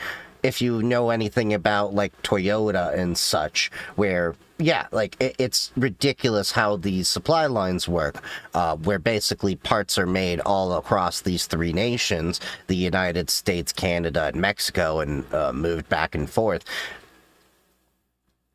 Yeah, I would really love to see BYD coming to America in the next few years, because I know, like, politicians are, like, so scared about China coming into America, but I think Chinese companies coming into America and having us compete directly against Chinese innovation is the direct, swift kick in the pants American businesses need to get out of their slumber that they've been in for so many years, because they've been operating in blinders, ignoring the Chinese market, and they're falling behind in many different aspects. So I think that wake-up call is what we're going to need. That means if a $25,000 car from China is imported in the US, it now becomes $50,000, making it virtually impossible to compete with the American market. If Chinese EVs want to come to America, they have to be less than the American counterparts. Europe has also instituted heavy tariffs. Western governments argue that BYD's artificially low prices, propped up by state subsidies, threaten to wipe out their domestic auto industries, much like Chinese solar panels wiped out Western competitors a decade ago. But BYD argues that their price advantage comes from early investment, superior tech, and scale, not just government handouts. I'd actually argue that BYD has a legitimate argument there, because if they invested that far ahead into all these technologies, yeah, you could say the government got involved in the same way the U.S. government has gotten involved in many different U.S. businesses to incentivize research, development, and expansion. But ultimately, subsidizing from government can only go so far in an economy and a marketplace.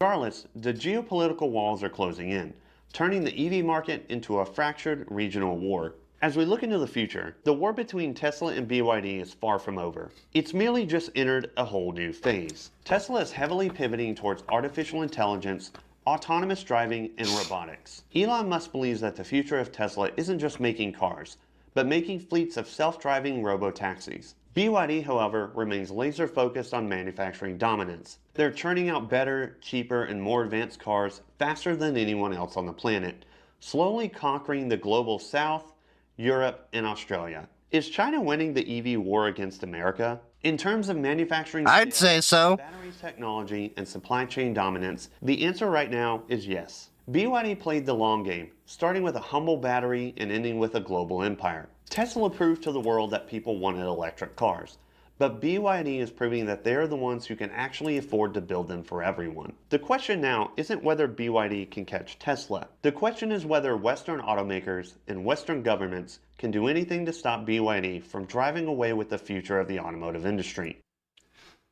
Well, a lot of that, unfortunately, is in the hands of the businesses there, but governments can't really do much of that to help that. All right, let's see. Flatlander Tech, building a solar-powered smart home on wheels, the EcoFlow Stream. I've always really enjoyed watching these videos on YouTube about smart homes and seeing what kind of awesome tech is being implemented into them during the build process. But I always end up wondering how long those setups actually last, and what a pain it must be to fix and replace stuff when it inevitably stops working or glitches out. And so I personally don't really like integrating tech into a home in that way. But it did get me thinking about a mobile smart home infrastructure cart for apartment dwellers like myself. The idea being that you have this little trolley of sorts, which is similar to the Compute Box build, and this includes all of your computers, smart home automation tech, and network attached storage, all of the modern day tech that life. Nice rails. But But if something doesn't work out, it's very easy to remove it. Now, I've recently actually had the privilege of checking out a lot of plug-and-play home battery systems, allowing renters to go solar as well. And I thought this would be a really good base for the system. Now, all of the tech in this video was provided to me by EcoFlow, so you can essentially call it sponsored. And I'm mainly focusing on the Stream battery series, not the build itself. So the main issue with renting, of course, is that more often than not, you're not in an ideal position for solar panels, which honestly these days doesn't really matter too much. I too have only a garden to put my solar panels in, and I've constructed this system where I can still use the garden, although it's completely covered in solar panels at this point. Okay, already he's ahead of most renters right now, because I can tell you, when I was renting, I'm trying to think about all the places I've rented. I think only one place I've ever rented, I had a yard. So, like, I had anywhere to, like, put solar panels or anything. So already, like, the fact that he's able to put, like, this many solar panels out there, this is already, like, unrealistic for a lot of renters. Like, you maybe, at most, may be able to get, like, one of these out there on a balcony. So even if the only thing you have is a balcony, you can still install solar panels to actually provide some of these specialized brackets. And it's quite space efficient. I think it looks really good as well. The most obvious path that most people take when they're going solar is, of course, the microinverter, aside from the solar panels. And this is a device which converts the electricity from a solar panel into something your household can use. This one from EcoFlow is really quite useful because it comes with a standard wall outlet plug. You plug that into the wall, you plug the solar panels into the microinverter, and that's it, it works. You can connect it to the... Those are some weird, what looks like proprietary power connectors over there. To the wall, you plug the solar panels in. Those don't look like standard connectors, that's kind of weird. The microinverter, and that's it, it works. You can connect it to the app to see how much it's actually producing, but you could just leave it like this as well. Now this one in particular has 2 MPPT inputs, accepting 600 watts per MPPT, and has a nominal output of 800 watts. Someone so I'm attaching this one to the claim the points to put the Pikachu hat on. Through the system. So in this setup, the solar power is coming in via the microinverter, being converted into something that the household and the grid can use, and then being pushed directly into the household. It can't store it anywhere, right? Which is somewhat of an issue because in 2027, the salderingsregeling here in the Netherlands will stop. That means you can't offset your electricity bill anymore by providing back onto the grid. This means we need some kind of storage device. So this is the Stream AC Pro. It's a plug-in battery system from EcoFlow, which provides up to 1.9 kilowatts. Wait, what was that you said? I didn't catch that out. Kind of storage device. By providing back on Netherlands will stop. That means because in 2027, the salderingsregeling here in the Netherlands will stop. That means you can't offset your electricity bill anymore by providing back onto the grid. This means we need some kind of storage device. Wait, so the Netherlands is stopping the ability for you to provide power back to the grid to offset your electric bill? What? So this is the Stream AC Pro. It's a plug-in battery system from EcoFlow, which provides up to 1.9 kilowatts of energy storage. Just like the microinverter, this setup is designed to be true plug and play. I really appreciate the simplicity of this battery system compared to other brands. These don't necessarily stack to increase their capacity, but they do have parallel cables, which then allows you to upgrade the capacity from 1.9 kilowatt hours all the way up to 11.5 kilowatt hours. This allows these batteries to have a lot more expandability in terms of the I/O at the back as well. I'll showcase why this is useful later on in the video. And the entire Stream series of batteries is passively cooled using this rear heat. What is a good free VPN for Windows? If you are not paying for the product, in generally most cases, you are the product. What I'm trying to say is, you're not doing what you think you're doing. Heatsink. Yes, you could use a one like Proton VPN, which is free, but still the point stands of you're going to want to pay for a VPN. Which makes the batteries extremely quiet during operation. The overall design is also very sleek and minimal, and thanks to the IP rating on the housing, the units can be placed outdoors. And this particular unit does not feature solar panel inputs directly. Its primary purpose is to be integrated with an existing solar setup. I'm adding it to the cart and then plugging the microinverter directly in the back of the unit, which works perfectly fine because it can switch the AC socket and accept solar power in that way. Huh. We'll then plug the solar panels. This is a relatively easy setup, but I don't know if you would want to put this into an apartment. On there as well, so we can just plug that into the wall and everything should start working. So of course this system is already quite a lot more efficient because we can see that the solar power is coming in via the AC socket over there. Not a whole lot because it's currently raining. I can save money now, everyone can eat. Get money in the daytime, even got it what else? Wake up to getting bread, bitch, I do this for the streets. ADHD. Just subscribed. Thank you for that sub there, broke-ass Batman. Apparently you found some change in the couch cushion for that sub, and we appreciate it. But this isn't quite efficient in the sense that it doesn't actually know how much to discharge into the household because it doesn't know what we're using. Which is where these smart power plugs become extremely useful. You know, I've never really used smart power plugs. I see a lot of people use and recommend them, and I've never really looked much into them. I've maybe at most considered one on my modem to, like, just reset the modem remotely, but I was also like, if I'm in a situation where a smart power plug would help me reset my modem remotely, then chances are the smart power plug wouldn't be useful because I wouldn't be able to reset my modem remotely.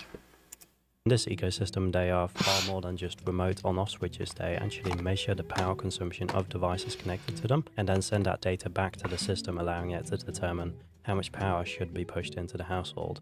What this also allows us to do... Can we talk about one thing with these European outlets that bugged me when I lived overseas? So I know right here you got a double gang box. I was so annoyed with how bulky and large these plugs were that you regularly would have an issue of there was not enough outlets to do what you needed to do. And then, also, the prongs on these outlets are so cheap and they break so freaking easily. Okay? That's my main complaint. You need more outlets, you need stronger prongs.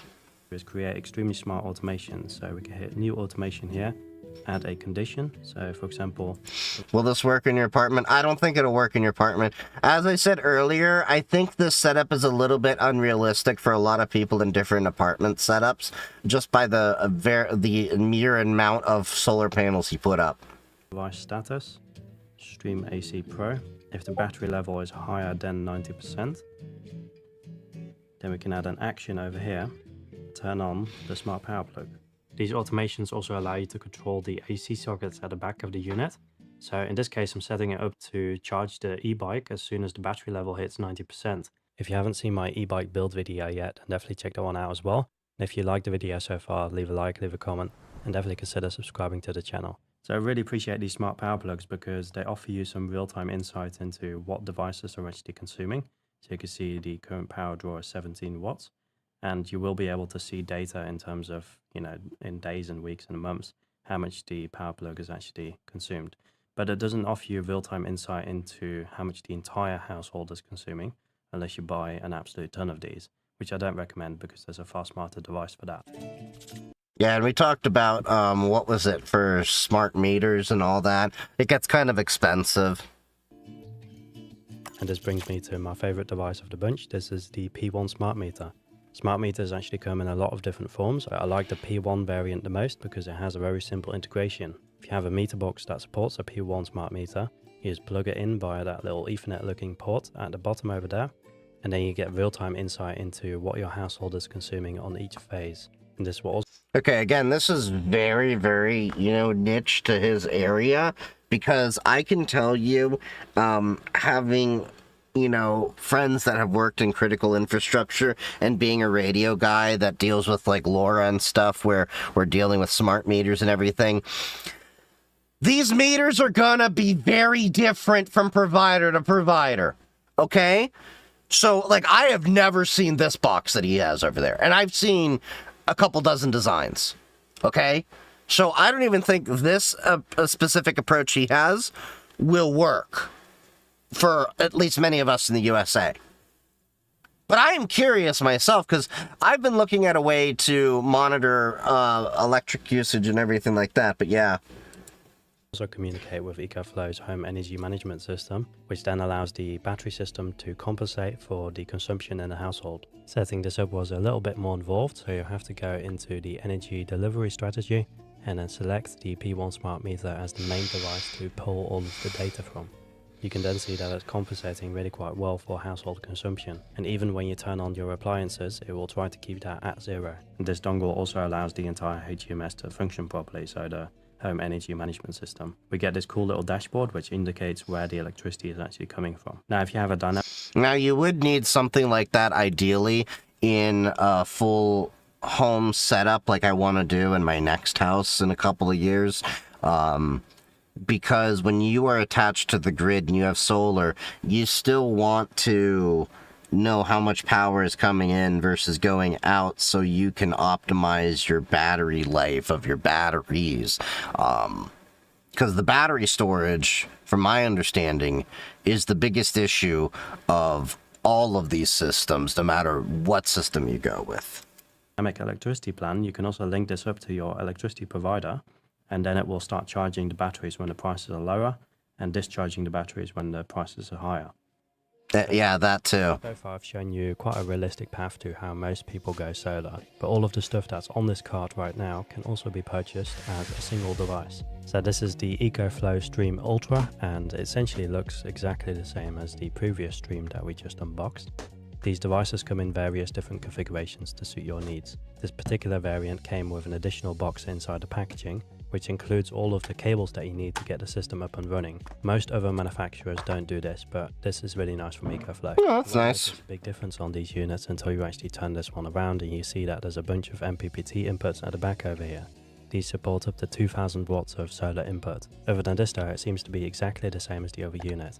Has the exact same I/O at the back, has the exact same storage capacity of 1.9 kilowatt hours, and it outputs the same amount into the household. So far every single device that we've turned on from this EcoFlow system has automatically appeared in the application. And that is kind of nice though, that system at least works for that. It is extremely stable even...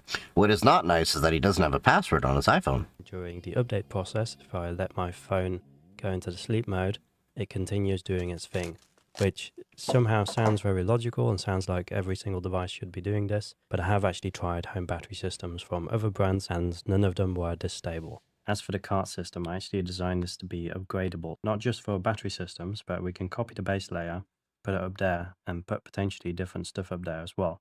So if you'd like the design files for this, I'll leave that on my Patreon page as a free post with the parts list there as well. Now I'm pretty sure that EcoFlow doesn't like me saying this, but because those AC sockets at the back also accept microinverters, you could mix and match battery systems, right? So if you already have a battery system laying around, you can plug it into the back of this one and let this be the main unit to provide power into the household. This is also the way that I'm setting up the system for now because I didn't get the parallel cable to actually allow these systems to work together in that way. But if you do get a parallel cable, it increases the system output into the household to 2300 watts, which is quite essential. Now, of course, in this case, we're still using the microinverter to power that second battery, but that's actually pumping the power into this battery, and we're connecting... Oh, he's just maxing out all 8 connections. That's why he's got 8 panels. Okay. We're actually receiving 700 watts via the AC socket at the back, and it's pushing that same amount back into the household as well. When we head over to the Stream Ultra over here, there's not too much solar power coming in right now, about 100 watts. And sometimes the microinverter also turns on via the AC socket over here, as you can see, 50. Yeah, I could make my home lab completely solar powered pretty easily, come to think of it. I could totally do that. Watts of input via the microinverter. What I really like about these power plugs at the back, you can actually turn them off remotely. This is really useful. So that was it for this short video. I hope you enjoyed it. I hope it gave you some inspiration, and definitely let me know in the comment section what you would add to the infrastructure card for apartment dwellers. I don't know if I necessarily agree with all his points, because I mean, he is in Europe and, you know, of course there's cultural differences between different apartments, but yeah. You go for A+ or ITF4+, just the tech enthusiast plus. I mean, I didn't go for any certs or anything until over a decade into my career, but the A+ is well known. Okay, so what is this that Kara shared? Steve Bannon petitions Trump to review new AI models before their release. Oh.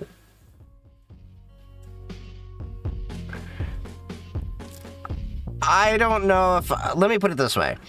I believe we should have regulations on AI. I do agree with that. Okay. But I will say that.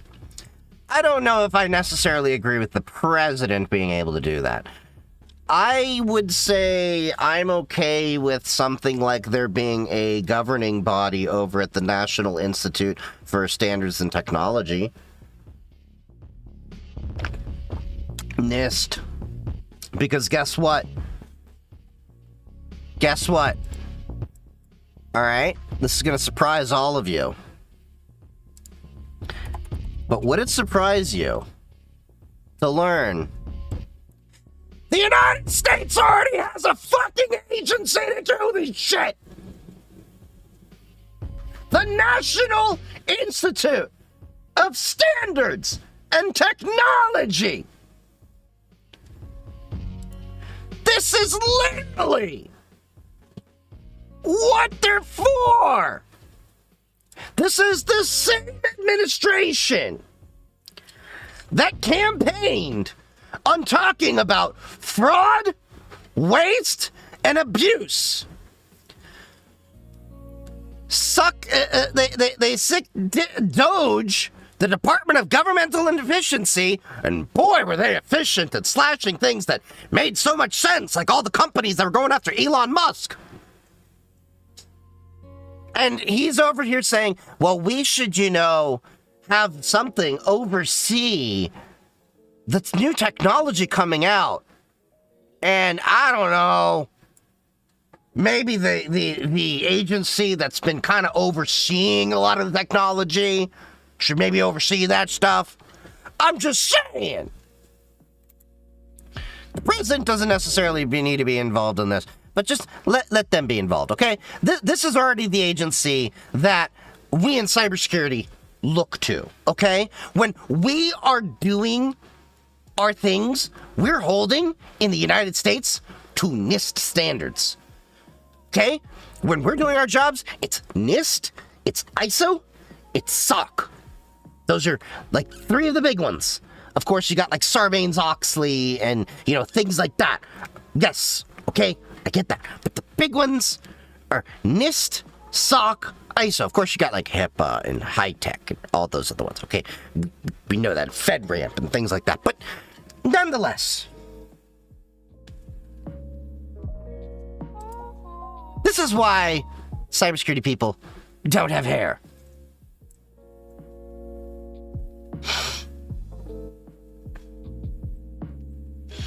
Do you run your own LLM? Yes, I run my own LLM server. I actually have stuff for that in my GitHub if you're curious about how I do it and how you can do it yourself. All right, let's see. What is this? The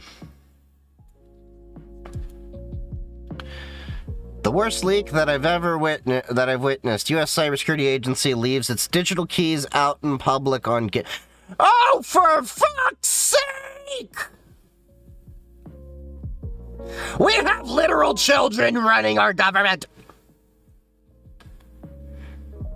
The United States Cybersecurity Agency is being run by the same twerps like Big Balls with Doge that are making amateur level mistakes such as hard coding your secrets. Okay? We have talked so much about secrets management on this channel. I have told you I use Doppler secrets management for all of my projects. If you go look at any of my open source projects that require secrets management, you'll see they use Doppler.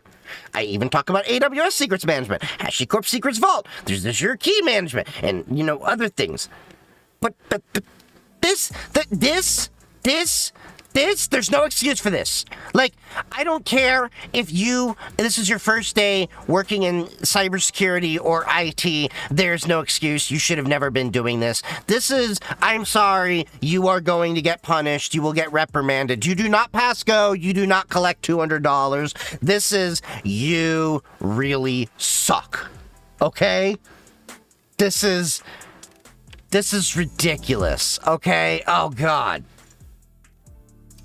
Now, they say currently there is no indication that any sensitive data was compromised as a result of the incident. While we hold our team members to the highest standards of integrity and operational awareness, we are working to ensure additional safeguards are implemented to prevent future occurrences. Yeah, a lot of your safeguards did squat when Elon Musk was going in wrecking cybersecurity safeguards around like a freaking wrecking ball.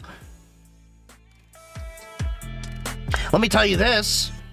The former head of CISA, Jen Easterly, which Donald Trump had to stick up his ass against, never had shit like this happen under her watch.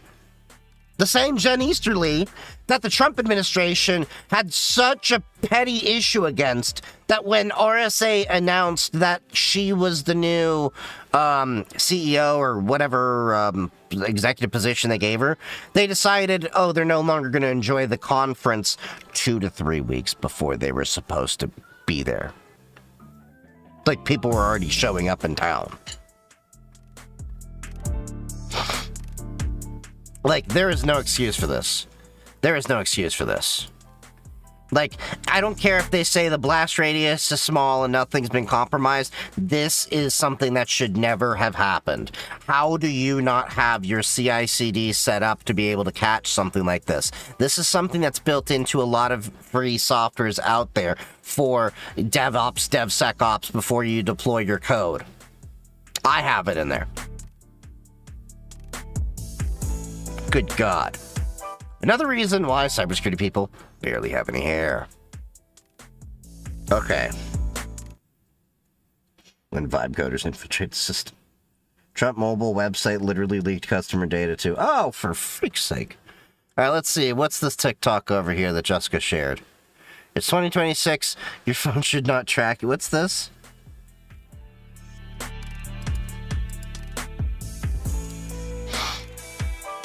Let me try to pressure you into buying a new device every other year, rely on one charging method, or be built into harmful materials. Meet the Ciore phone? A concept phone? Okay. It charges from sunlight, ambient light, and with your touch. Bruh, I'm gonna call bullshit.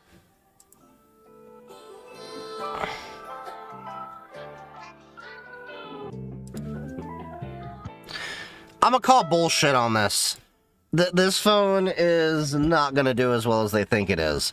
This just smells like bullshit. Like, does it seem like a great idea? Yes. It's not in the realm of reality. Alright.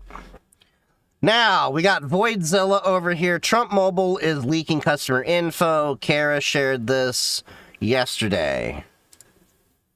I'm making this video to let you know that TrumpMobile.com is leaking customer information. Oh no! I'm shocked! This is my shocked face. Didn't I tell you? And I know that because... This could have never been a possibility. This would have never happened to Donald Trump. This would never... Okay. Come on, I called that this was going to happen. I didn't think it would happen, like, within the first week. I thought it was going to happen, like, within, like, several months, but okay.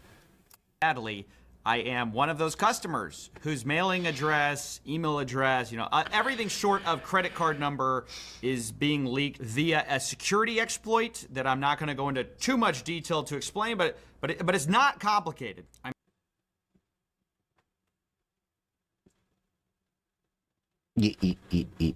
You just did a SQL injection, didn't you? You probably just did a SQL injection and they didn't sanitize their databases. Is that what happened? I know you're not going to tell us, but I'm just guessing here. Based on what you said, that's pretty easy. And we now have a table. And SQL is tables. Bobby tables! How how it works was explained to me. I'm not a computer expert, but even I can understand the mechanics of it, meaning it's very low-hanging fruit. Basically, this past weekend, I was reached out to among many other people who have Trump Mobile accounts to let us know that our identification was being served up. This was by somebody who said they had no interest in doxing me, but they just wanted to let me know that this was happening. This person had my order information, my mailing address. They had other people's information as well that they shared with me just to prove it was real. Of course, blurring out the actual address data. From what I can tell, the person who contacted R.I.P. Carter PC's info. This is why sometimes when I buy things, I actually backstop it with another domain. So I have another domain. You can actually alias inside of Office 365 other domains. Same with Proton and a lot of others. It's not like a specific Office 365 feature. But it's a worthwhile thing because sometimes I'm now at the point of popularity now where I'm worried when I go and I purchase a thing. I'm worried that when I'm purchasing a thing for the intention of being able to review the thing, that somebody may see that and then give me white glove service as if I'm some VIP rather than the actual service I'm trying to get the review of. You know, Gamers Nexus does the same thing, you know. They kind of go undercover, they buy a machine under, you know, backstop information and everything. But I do it for, you know, not really so much cybersecurity reasons, but so much as OPSEC for content reasons. But yeah. They're just interested in getting this fixed. They contacted the Trump Mobile team. They didn't respond. After seeing this, I conferred with another famous YouTuber who's also a Trump Mobile, you know, orderer. They were also concerned. Their information is on there. So we reached out also to the Trump Mobile team, thinking maybe, you know, somebody with more kind of reach will hopefully be able to escalate this. We have received no response from the official team. So basically how we feel is there's a public interest in letting people know, do not order on TrumpMobile.com unless you're ready for your information to be leaked. You shouldn't have been ordering this from the get-go. No, I'm not hating on Voidzilla whatsoever. I know he was ordering it in the same way that if I were to do this, I would have ordered it for a research reason. You're doing it for security research, things like that. If I had the spare money laying around, I totally would have done that. One of the things about being a smaller content creator is I have to pick and choose where I throw my content creator income into.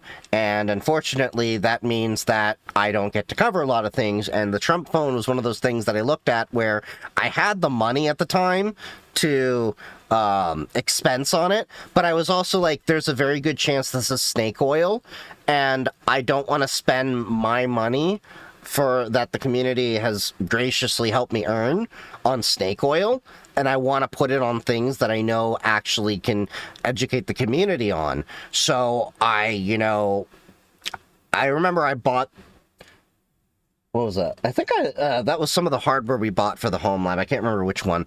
But the point being, I would have, probably been in the same boat if I were in a better revenue situation. But this year, all the revenue that I had pretty much went into all the cybersecurity conferences you're about to see me go to. They were actually all paid for, thanks in part to all of you who have supported this community. This was actually the first year that I can honestly say I personally have not paid for my travels. It's now content creator being paid for itself. I haven't paid myself anything. It's all going back in. My moderator's gotten paid more that does clipping for me. But anyway, it was literally snake oil. You made the right choice. That curse turned into a blessing in disguise. Yeah, but it says a lot when I didn't buy the Trump phone, but I did buy the Purism phone. This, I think, was a more worthwhile purchase than the Trump phone ever was. Even though I barely use that phone over there. Same with the Pine phone and such. But I knew those were going to be tangible items that I knew were going to come to fruition. Whereas the Trump phone, I did not have the best gut feeling on. It's basically that bad. And also raises concerns given that Trump Mobile is offering a cellular service. I don't know how much of a view they would have into people's browsing history. That was the other issue, was it was a Trump cell service, and I didn't want to test that out and everything. I would have wanted to do a deep dive into the entire thing, and I just felt like I didn't have the financial bandwidth to devote to that. But yeah.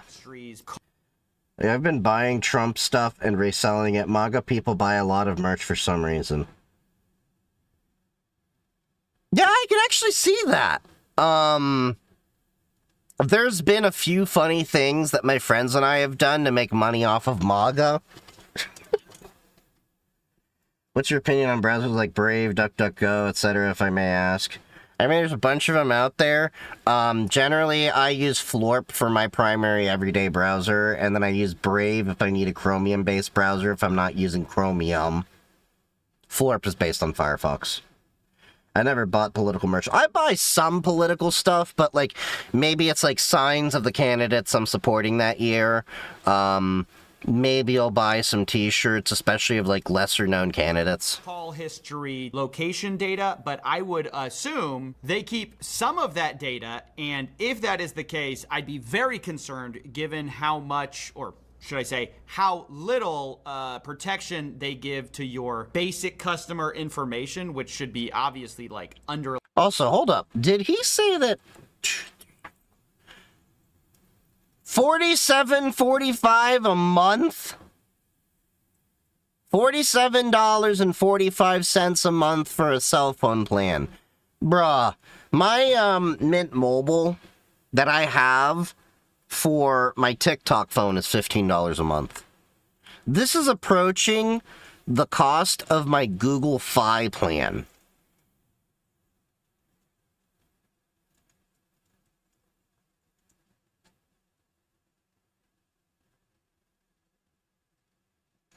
And I get data, at least. They don't. Lock and key. Now, among other things that were discovered while realizing that, you know, my address is out on TrumpMobile.com being served up to anyone who knows this security exploit, we also found out that the real number of customer orders is much lower than we thought previously. It had been reported that 600,000 people ordered the T1 phone. Turns out that number was basically made up from thin air, but actually looking at Oh no. Trump lied about how many people bought his cell phone service? I am shocked. The customer, you know, unique IDs, it looks like the real number of actual customers on this website was more like roughly 10,000 unique customers with roughly 30,000 unique customer, like, phone orders. I don't know if that... So it's roughly not even 10% of the orders that they said. It's 5% of the orders that they said they had. Also includes, like, Trump Mobile itself as a cellular service plan. I'm not exactly sure, but it looks like about 30,000 different orders went through, much lower than previously reported, about 5% actually of what was previously reported, which might explain why this has been seemingly such a low priority for Eric Trump and the people who are involved in this. It seems like there have been delays, changes, all sorts of stuff. Looks like they're trying to back out of this thing, only to then later say, no, we're actually going to deliver it. At this point, I don't know if it's more just to get this off the legal liability ledger, because it doesn't seem like there's as much interest in this device as was previously reported. And in some ways, it's good because it means the blast radius might be about 10,000 customers, which is still bad, to be clear, but much lower than was previously thought. They're probably trying to avoid the FCC legal blast radius that's going to come about post-Trump administration, because if this is as bad as it really is, it will be a horrible fallout, and they know that while the Trump administration's FCC may not go after them, the next administration pretty much will. So I just wanted to let people know, as one of the people affected, this sucks. I wanted to get it fixed before going public about this, and now it looks like, unfortunately, we just have to report on this. If you're someone from the Trump Mobile team and you're wondering how this exploit works, you can get a hold of me. I've tried to get a hold of the US-based support team and have not received a word back. So, yeah, let's get this fixed. Okay. Yep, not surprised at all that Trump Mobile has a security issue. I tested UK plugin solar, the honest truth from Hans. Let's see what this video is about. CCNA or Network Plus after my A+. The honest truth is I would go look at the jobs that you're going to try to apply for and see which pops up more often. Because it's one of those things of... It doesn't matter, like, what I'm really going to think. It's more about what your employers are going to care more about. So you're going to run into this problem where HR is the one that's the gatekeeper for your certs, and HR is going to have all these check boxes for various different things. And they're not going to know their ass from a hole in the ground when it comes to the different certifications. I've run into issues where HR literally denied me because I didn't have a Security Plus certification, never got it my entire career, but I have a CISSP certification. Now, anyone that's in cybersecurity knows the CISSP is a more respectable certification in cybersecurity than the Security Plus, but HR only was made aware of to look for Security Plus. They had no awareness of CISSP. So that's the problem is, you know, you're going to find it where some are going to look for Network Plus and or CCNA. Some are going to see CCNA but not know what Network Plus is. Some are going to see Network Plus and not know what CCNA is. Or some are not going to know what either one is. That's just the honest reality of it.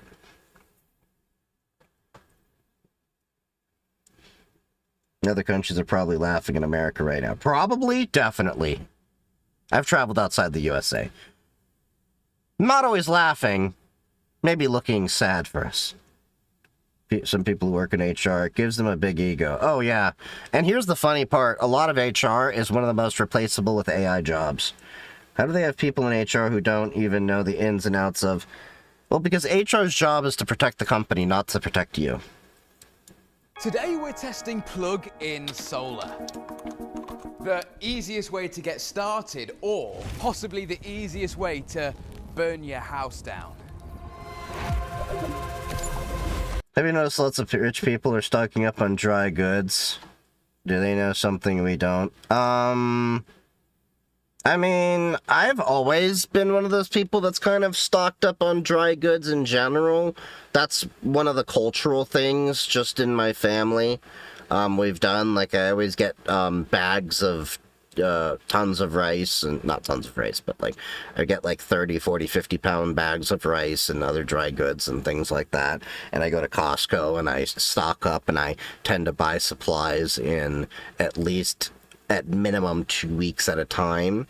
But for a lot of things that are non-perishable, months at a time.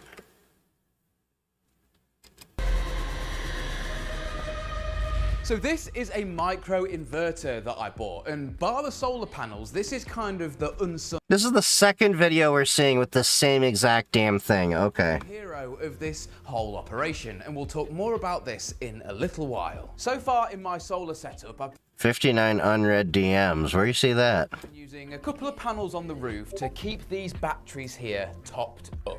I started small on my shed and grew to now 2 batteries that have migrated into my house. And so far with this, I've been taking loads off the grid, like my network rack and AV rack behind me, by simply doing... Oh, my Discord? But the problem is the manual process of switching over these loads, and of course the upfront cost of these batteries. Yeah, they ain't cheap. So back to this device. It's fairly simple, and with that, fairly inexpensive at only £99. But oh, that ain't expensive. So what happens with this is you've got your MC4 connectors on the bottom. You connect in a couple of solar panels. This microinverter then takes the DC power and converts it to AC, puts it out of this little cable here, which then connects to this cable, and then this simply connects into your house. That's it. So solar panels, this device plugged into a standard outlet will save your energy bills. Seems too good to be true to me. So before I explain to you guys that this can be slightly illegal, I want to see if it works first. Now, to be clear, what I'm going to show you in this video, What's the slightly illegal part? and we'll get into the legalities a little bit later. But the reason it doesn't come with a UK plug on this is because these were big in the EU market, and now they're basically everywhere. This stuff started out as a system called balcony solar, or DIY solar, where people are putting solar panels on their balconies and powering their house. Now, to me, this seems pretty dangerous because I've got some voltage coming down from my solar panels into this device right here, which is then connected to this. So if I touch this, is that not gonna electrocute me? And no, that's part of the safety feature inside of this device. As soon as we plug this device into an electrical outlet, now that that's plugged into the wall, it should be live, but we're passing power not to this device, but from this device into our house's grid from our solar panels. That's it. I'm now saving money on my electric bills, but we don't know what's happening here, so let's download the app. Okay, so this has been set up for about 5 minutes, and I am already generating just under 50 watts of power back into my home's electrical grid. Now, it's really overcast outside, and 50 watts is next to nothing. I'll be really interested to see what this is doing tomorrow lunch or when we have a sunny day. So we need to wait for that because this is working and I can't quite believe it.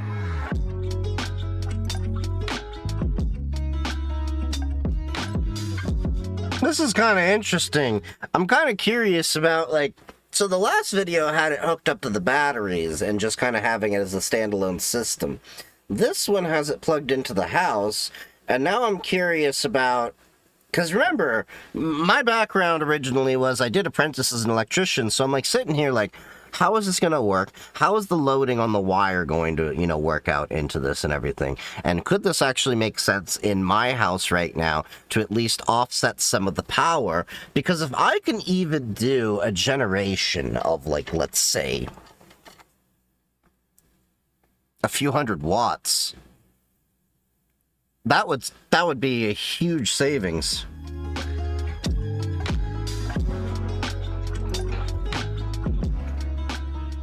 So we came to film earlier and the weather was fucking terrible, but it's cleared up a little bit now and I'm excited because I've just installed these. I had some 500 watt solar panels delivered earlier this week and I installed them with some proper rails on the roof, all bolted down, which made me so happy to remove my old sketchy panels. This looks so much better.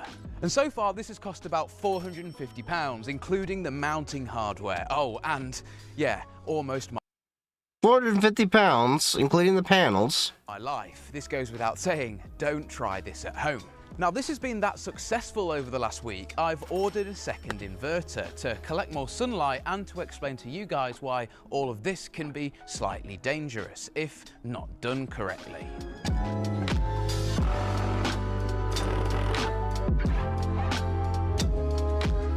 So I've built this board to explain to you guys what can go wrong in a situation like this if you were to buy multiple inverters and tie them all together. Here's my two, and this has been properly installed. You've got okay, so this is where the issues can definitely start happening, I can see. 4 panels on the roof, so 1, 2, 3, 4. And then you've got each of the grid tie connections. Now, before I slapped a plug on this and plugged it straight into the wall, and I think most people will too. But in this setup, I've connected them directly to 2 separate fused spurs. 2 cables then run from these fused spurs into my house's electrical grid. Now, this is where things get a little bit dicey. If you were to plug 2 of these inverters into the same electrical outlet in your house, you would be fine.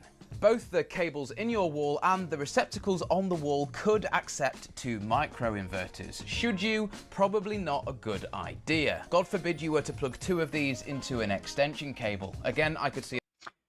Assuming that it is an unloaded circuit, yes. However, let's do some math here to calculate. All right, let's see. So, if we're talking in the USA, 120 volts times, what is it, 15 amps in most circuits with a load of 1800. So reasonably in the United States on a 15 amp circuit, you want a max consistent load of 1400 watts. Given that at 20 amps, consistent load of 1920. If you're in the UK though, what's the UK amperage? UK average circuit amperage. Plug sockets and ring circuits at 32 amps and dedicated high load appliances at 40 amps to 50 amps. Lighting set at 6 amp. Okay, so you've got 6 amp sockets and 32 amp. So even at that, just lighting sockets. So lighting sockets, you can still have that. And then... kind of shocked that y'all have 32 amp load circuits, because that means you can have some really massive circuits, if I'm not mistaken. Yeah. So, possibly. People running an the USA, you'll have to worry about more. Extension cable down the bottom of the garden and hooking in a few of these. And here you can see an example of what happens if you overload a receptacle here in the UK. The thing burns, gets hot, and could eventually start a fire. Yep, that's your arc fault. And no, this wasn't caused by these, that was actually caused by a faulty EV charger. But it just goes to show that things do get hot, and... that's an arc fault situation, so that is caused by a gap in the prongs. So when you have a metal connection, when you are actually putting a plug in, there's a metal on metal contact where it's physically putting friction on and tensioning down, and if it's not creating enough force to come in contact, it will actually have a physical gap, even like of a little bit of space, and our electricity will have to arc to connect. So that arcing will have resistance because it's going through the air, which creates heat, and that is what creates the situation. Arc faults are actually the #1 cause of fires in the United States, so arc faults are something to be very, very mindful of. If you ever have a loose plug, replace it immediately. That is a arc fault situation waiting to happen. So if you ever plug something in and that plug is not holding directly, it's not just a annoyance of it's not holding the plug. It is an actual safety and health issue. Start to burn. If you would like a setup like this with multiple units, it's really important that you run each of these units to their own radial inside your house. In layman's terms, in the flipboard inside of your house, you should have a few separate socket circuits. Don't connect 2 of these to the same circuit. If you want to, just make sure they're on separate circuits within the house, and therefore you should be just about okay. Now, with all of that explained, yes, this system does work, and it works really well. Let's go and see what sort of an impact this is having on my electricity bill. This is my in-home display, and it tells me how much power I'm currently sucking from the grid. Around 500 watts currently. Now, this figure is a result of what's on in my house 24/7. Let's call it phantom drain. For me, that's things like home network servers and smart lamps, even when they're turned off. Security, AV equipment, even TVs in standby, it can still sip power. Now this 400-500 watt of phantom drain is currently costing me around £2 a day on my daytime tariff, which isn't bad at all, but can we do it for free? Now obviously you guys know that I've got 4 panels up on the roof with 2 inverters, so that's what I'm going to be basing these results off. It's currently the start of April and it's sunny outside, which basically means I'm taking 0 draw from the grid, which is absolutely amazing. Now you'll see it spike up when my boiling tap tries to reach temperature and then it quickly goes back to 0 draw again. Amazing, but it's not all sunshine and rainbows in the UK. Is it? Now this is why it's a good idea to get 2 of these inverters, because even on a cloudy day at the start of April, each inverter is only doing 150 watts, but with 2 of them, that's 300. So that's just shy of my entire phantom drain or standing load when it's overcast here in the UK. But he's also, he doesn't have a, wait, he already has batteries set up, so never mind. Which means I'm basically just sipping power, even when there's no... He already had batteries prior to this, so his batteries aren't part of the discussion. ...outside, which is massive, even with all of this kit running 24/7.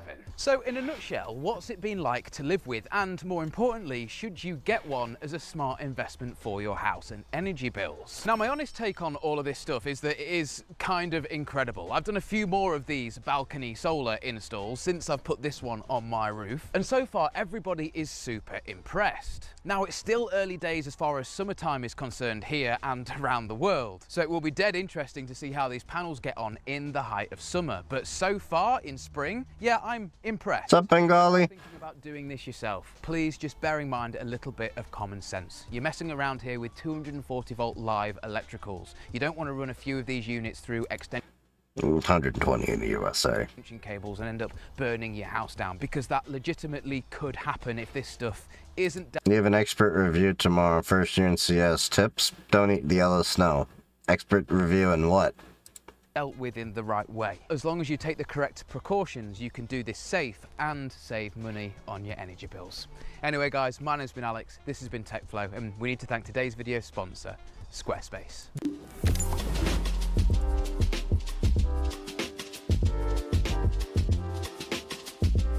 That's pretty interesting. I'll have to look into those EcoFlow systems, because I've actually been looking into ways to reduce my power usage. But I would need to... get a few panels. I really don't want to install them on my roof. I really don't. Because that involves me getting on my brand new roof and doing things. And possibly hiring someone to go do it. And I got a steep roof. I could possibly put them on the ground. But yeah. I have to show my personal development, how the team works, how we process feedback, and how we plan. Just show all the things that you've been building, for the past few years, past few months, and how you've grown, what you've learned, and what issues you've come across, and how you've gone around it. Okay, so what is this? EG4 12,000 XP, the ultimate all-in-one off-grid power solution.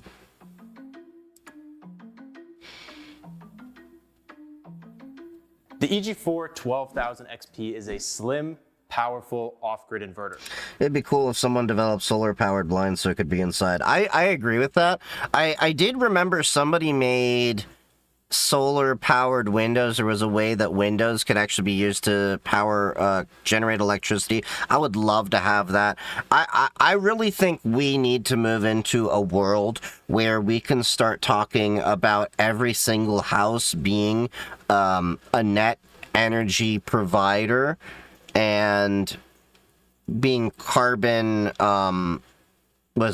carbon not neutral, but even carbon negative. Because if we had like entire neighborhoods working together as entire cells to produce power and then store power, and then every neighborhood create its own, cell to work together, we could essentially eliminate the need for a lot of the power companies as we have right now and create a more robust power grid. But with EG4 releasing so many inverters to the market recently, is this the one for you?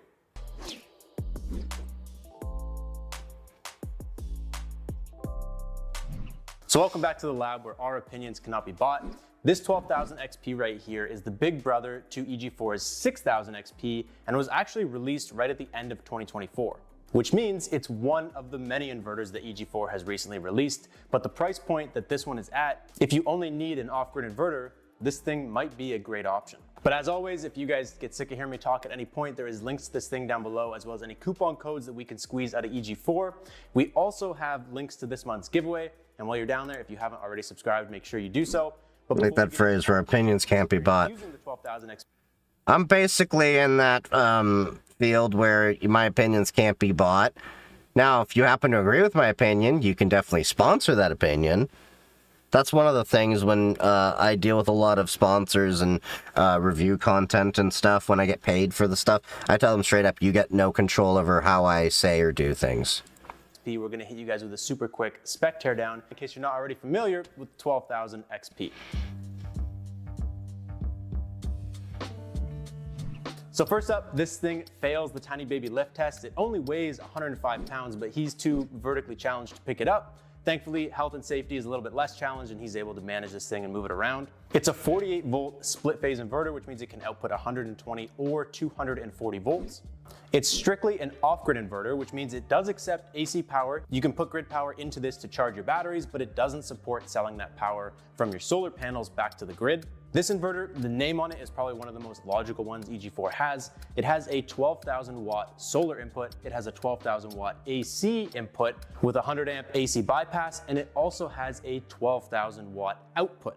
You can parallel up to 16 of these units together for a total of 190 watts of output power. And looking at the rest of the build, it's got a decent screen. It's not my favorite screen the EG4 has ever produced. It works. You got your fans all down the left side, as well as your PV isolator and your power switch. On the right side, you have your air intakes, as well as your Wi-Fi dongle connection. And then on the front, super simple, you have your load breaker, your smart load breaker, which is pretty cool, and your battery disconnects.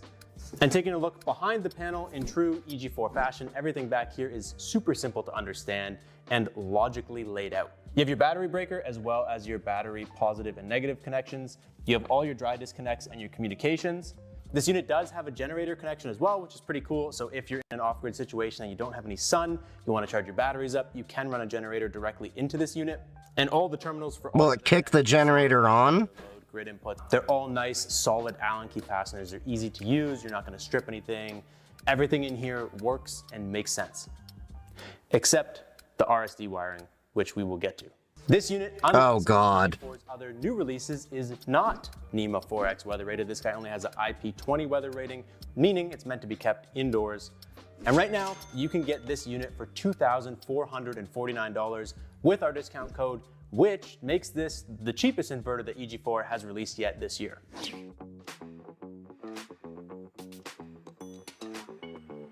Not too expensive. So jumping into what we like about the 12,000 XP, the first thing is just it performed really well in our testing. The idle consumption was a little high. It was pulling 2.1 amps from the battery, which is about 100 watts, which is actually more than we typically see with EG4 off-grid inverters.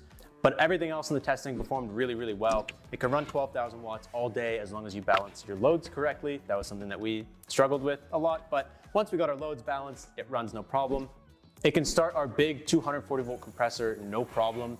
The lights, you can see the lights dim just a tiny bit when it kicks on, but that's typical with a regular grid power in your house.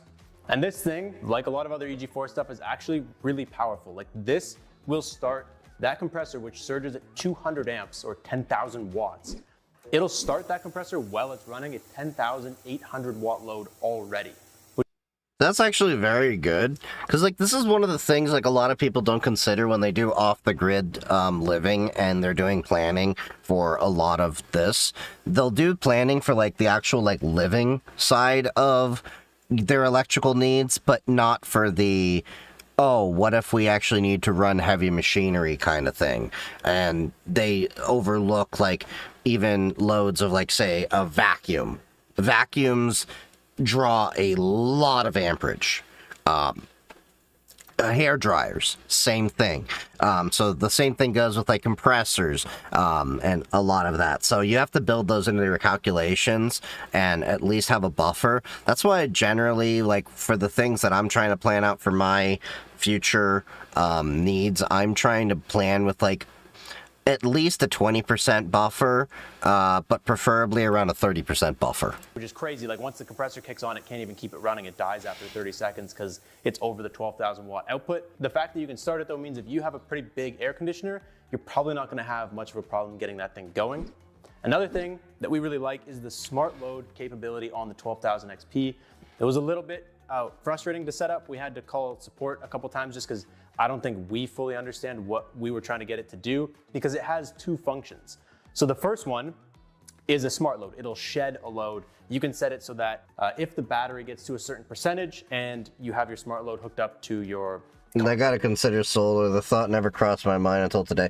Yeah, I've been considering it for a while, but now with the electric prices going insane the way they are, like my electric use... So I got new windows installed last year, and I got a new roof installed because there was a hole in my roof. My electric use, looking at my bill, I think I went down like 10 or 15%. But my electric bill has gone up like 15%. I'm using less power, but I'm paying more. So I need to find a way to offset that power even more. It'll say, hey, the battery's getting low. We can't afford to charge your car right now. It'll kill that, and your car will stop charging until the battery gets charged back up to a certain percentage that you set it at, which is cool. It also does AC coupling, so it can do the reverse effect where it'll turn something on at a certain percentage. So you could have another inverter hooked up to do like critical loads, and when this battery starts getting too low, it powers up your other inverter to make sure those loads stay powered, because this one might be dying. So really cool feature that it works both ways. And in our experience, it worked no problem. The only thing we didn't like about it was it needs a trigger. So in our experience, if you just plug something in, it won't turn on that smart load unless you hit the battery percentage that it needs to be at. So if you plug this in and it says, turn the smart load off at 30% and the battery's at 50%, but the turn on is 70%, it won't turn it on unless you change the setting to 50 or juice the battery back up to 70. That was half the problem we had trying to get it running in the first place, but otherwise, it's actually a really cool feature. And overall, we just like the build of the 12,000 XP. It's got 2 air filters on the side, which means you could run it in your garage or a shop or somewhere that's a little bit of a dirtier environment, and you don't have to worry about jamming sawdust and crap into here. You can just take these filters out, clean them, replace them. And the handle placement on this is actually nice. EG4 loves those little foldy handles that pinch your fingers and you can't lift anything with them anyways. So these are actually good solid handles that work to move the unit around. And the knockouts for this, they're super easy to punch out. You can run conduit right into there. Like the install process was overall very simple, seamless. Everything was pre-programmed to work with EG4 batteries. So as soon as you hook it up, it's just running, no headaches, very simple for DIYers. And the last thing that we always love about EG4 is customer support. You call Signature Solar, you get a local Texan. They actually are knowledgeable on the product. They will help you. They will steer you in the right direction. That's one of the hard parts with a lot of solar companies I dealt with. Other companies, customer support sucks.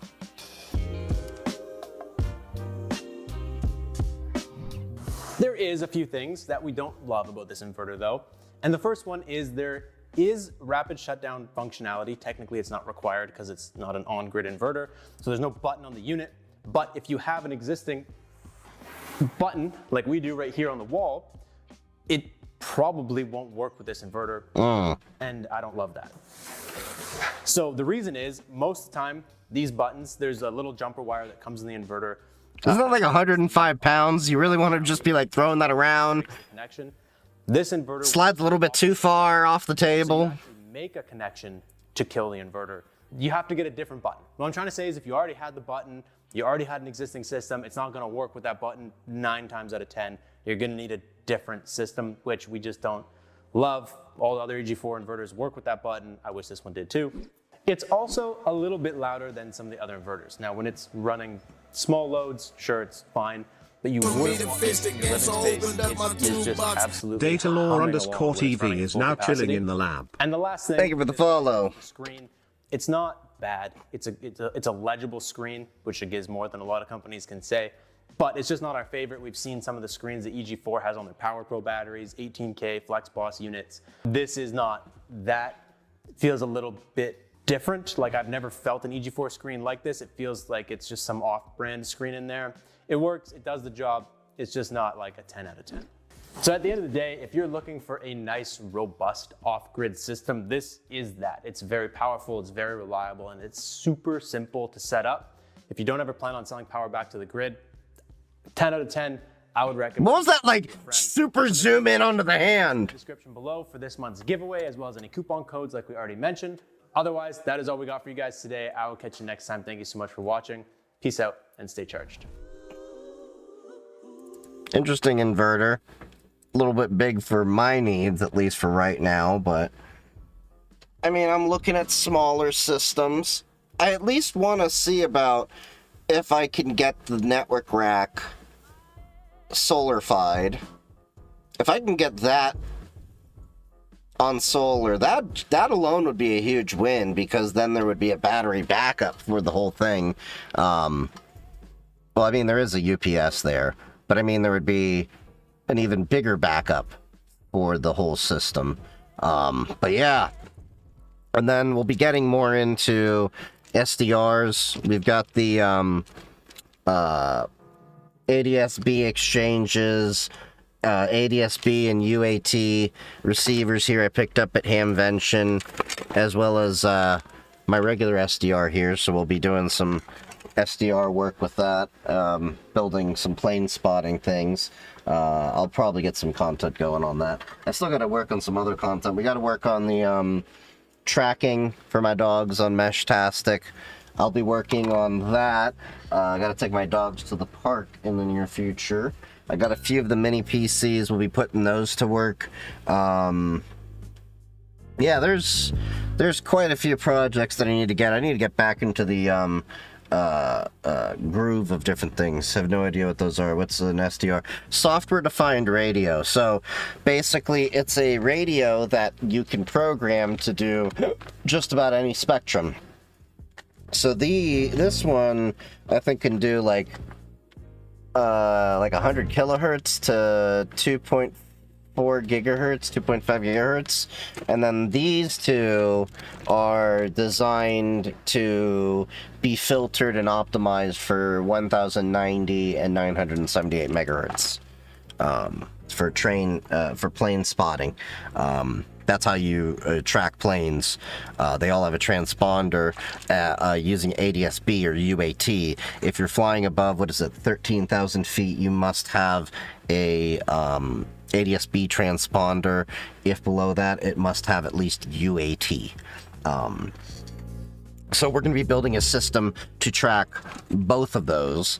And then I will be going to the airport and showing that off, similar to what we did with the badge, where I had the DEF CON badge show plane tracking before, and I'm going to show all of you how you can build this same system with these, as well as this. So that should be a fun little SDR thing. The kid tracking Elon Musk jet and try to make him pay 50K. Yeah, that's exactly how he was doing it, because so there is a this is all public information. So this is from the ADSB exchange. This is one of the there's like FlightAware, and there's a couple other sites that do it, but all this information is publicly available. These are all the airlines that are actually in the air right now. These are all being tracked over ADSB by mostly amateurs just like myself who have transponders being tracked using the same software, and then we all share that information so we can track all the planes. So the governments themselves are not the only ones tracking all the planes. They don't have all the resources, so they depend on people like us to track them. Now, an SDR like this guy over here, I think this guy can probably still get about 25, 50 miles of range to track planes. Dedicated plane spotting setups can get you 150, 200 miles of tracking. Yeah, so you can easily pull up anyone's plane. So I'll just pull this up, for example. So you can see, well, you're on TikTok, so you can't see, but on the left-hand pane, I can see right now, this is November 793 Charlie Kilo. That's their tail number. It's a Boeing 2012 777 200LR DAE 35608 Trust with a squawk of 3731. I can see its entire history of its flight activity. I can see its ground activity is 398 knots. Barometric altitude right now 16,600 feet. You know, I can pull up all this information in real time. This is all information that we, the public, have to actually know in order to have safety in the skies. The reason why flying is seen as safer to the safest way to travel versus cars is, well, every single plane that is in the sky is being tracked. Every car that is on the road is not. So if you were thinking about every single plane were being monitored and yelled at when you're doing something and told to correct and all that, yeah, you're going to be a little bit more safe. But you can see, like, where the airports are and everything. You can see which planes are grounded. You ever wonder what happened to the Malaysian Flight 307? I think it was. It's hard to say. Things like that, unfortunately, have happened over the years. But you can find different ones, different jets all the time. And people's private jets are all over the place. So, like, for example, let's pull up Taylor Swift tail number. Okay, so her tail number is November 621 Mike. Okay. So I can easily... November 621 Mike. She's also got a couple other tail numbers.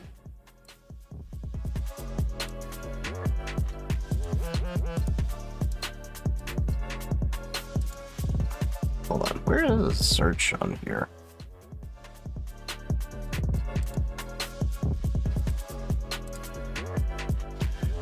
How the hell do I search in this thing? Oh, filter by call sign.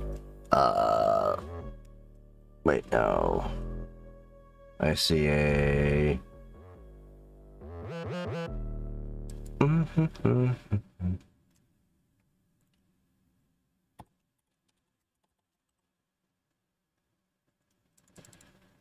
Is that not what it is?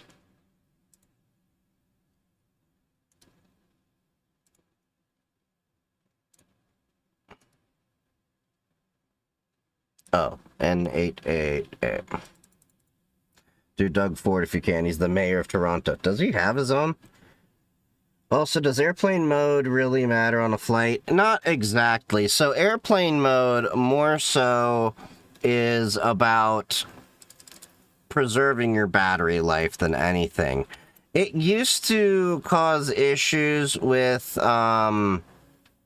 electronics and stuff, but nowadays a lot of the electronics... You see a military filter in there? Oh yeah, you can totally, you know, filter by military. Let me see. I'll have to figure... Hold on. I'm used to more using FlightAware than I am ADSB Exchange, so let me see. FlightAware.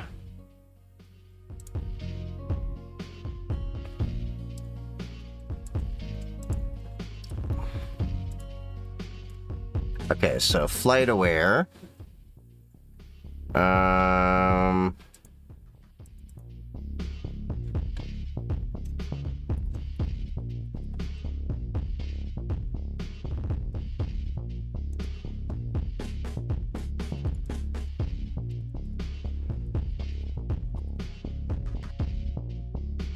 What's Doug Ford's jet number?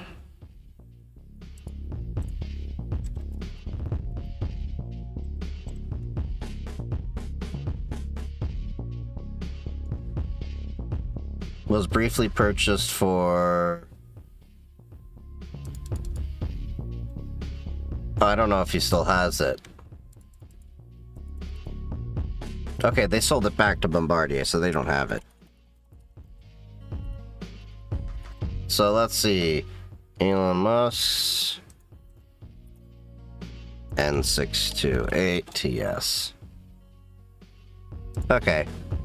That one... not available for public tracking per request from the owner. Looks like he finally, covered it up for FlightAware. However, that's just with FlightAware. That's not blocked everywhere.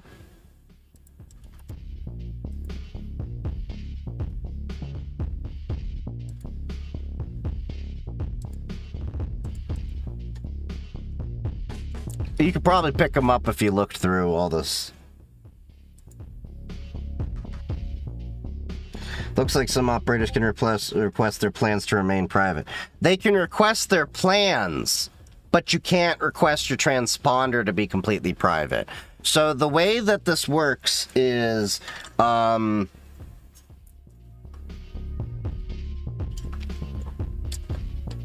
lot of, there are ways for them to keep it a bit more private, but there's only so much you can do. Even NetJets has tail numbers, and they could swap those tail numbers between planes, but they still would have to have them be up there. So for example, I don't have the list of their numbers anymore, but so like for NetJets jets, they show up as NetJets. But when you buy things as a jet owner, they still show the ownership, and then you can hide it through, like, Elon bought it through, like, Falcon Landing, but there's only so much you can do to hide jet ownership. The only way to really be private in jet ownership is to basically go through a company like NetJets where it's more or less a timeshare, where you are buying the jet through them, they maintain the jet, and then you pay them to maintain it, and then staff it, and then use it as needed, and then they can chart it out. Do you plan on making a site like this? No, I don't need to make a site. I'd be feeding data into all this. I'd have an app for this. Wi-Fi is good. Every time there's a stutter, usually it freezes, but your stream recovers instantly. Well, for one thing, I'm not using Wi-Fi. We have to get away from the misconception of calling internet Wi-Fi. I'm not using Wi-Fi. I'm going over Ethernet on my internet. So, I have everything prioritized, and when you're streaming, you should have everything hardwired. You shouldn't be using Wi-Fi. And if you're getting into IT and cybersecurity, you should also really deeply understand Wi-Fi is not internet and internet is not Wi-Fi. You can use Wi-Fi without internet and you can use internet without Wi-Fi. The two are often working together. They are not, however, completely dependent upon each other. I mean, they're not completely interchangeable for each other. Privacy by security, basically a physical proxy Good to know. Yeah. Oh, and for anyone that's wondering my information about how I know what I know, I've talked about this before. I worked in aviation. And when I talk about the company that I talked about. Okay? So, I'm not some person that's like telling you some bullshit like, oh, I heard from the grapevine. No, I you know, you would get a challenge coin every year.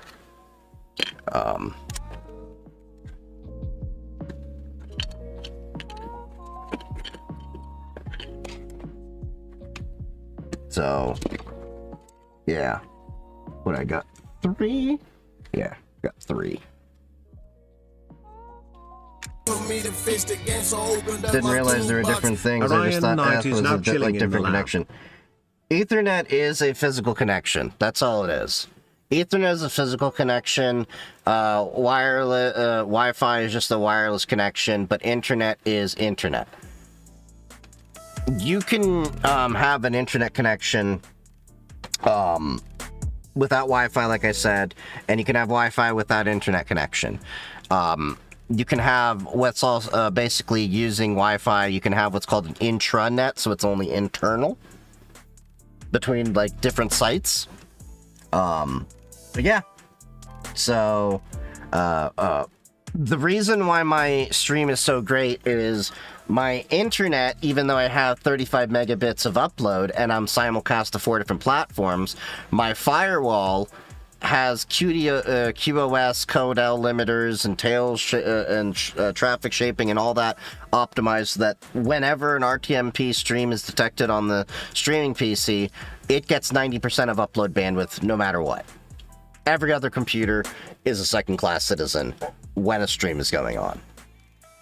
And that'll stay that way until I get symmetrical bandwidth. And then at that point, I'll be working my plans to upgrade the stream quality on Twitch, Kick, and YouTube to 1440p and slowly towards 4K.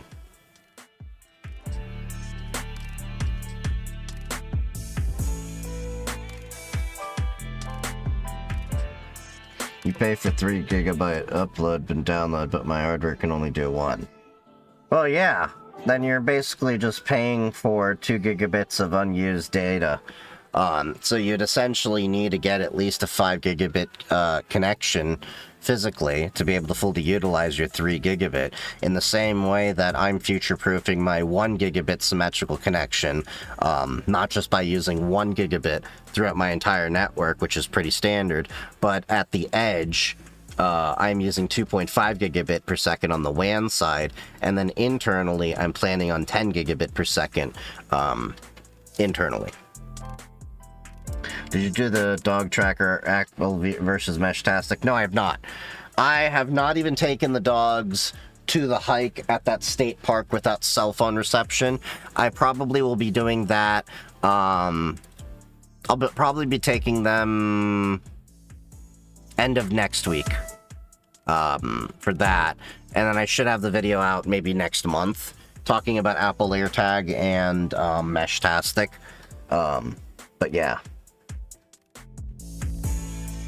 This monitor 540 hertz broke my wallet. I just went for 180 hertz, couple of Asus monitors that are 1440p when I did my 5070 Ti GPU upgrade, and then been happy with them. But yeah. Anyway, it is getting a little late, guys. Thank you all for joining me. Make sure, if you haven't already, to follow me on all the socials. The links are in the bio.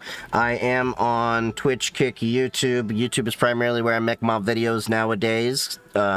TikTok and Instagram, get all the clips from all the rest of them. Make sure to join the Discord and the Matrix servers. The links are in the bio for those as well. We have a great community that's growing all the time. Follow me on Blue Sky. Follow me on Mastodon. Instagram, all the places. Links are in bio for all that stuff, like I said. If you're on Twitch, stick around for the raid. Otherwise, I love you all. Stay safe. Happy hacking. The next official scheduled day for streaming is Sunday, where we do gaming on Linux. That's supposed to start around 7:30 p.m. Eastern Standard Time, but I try to get on a little bit earlier for gaming on Linux days, so we'll see. I may stream a couple, maybe tomorrow, Friday, Saturday. We'll see, depending on how I feel. and that vibe.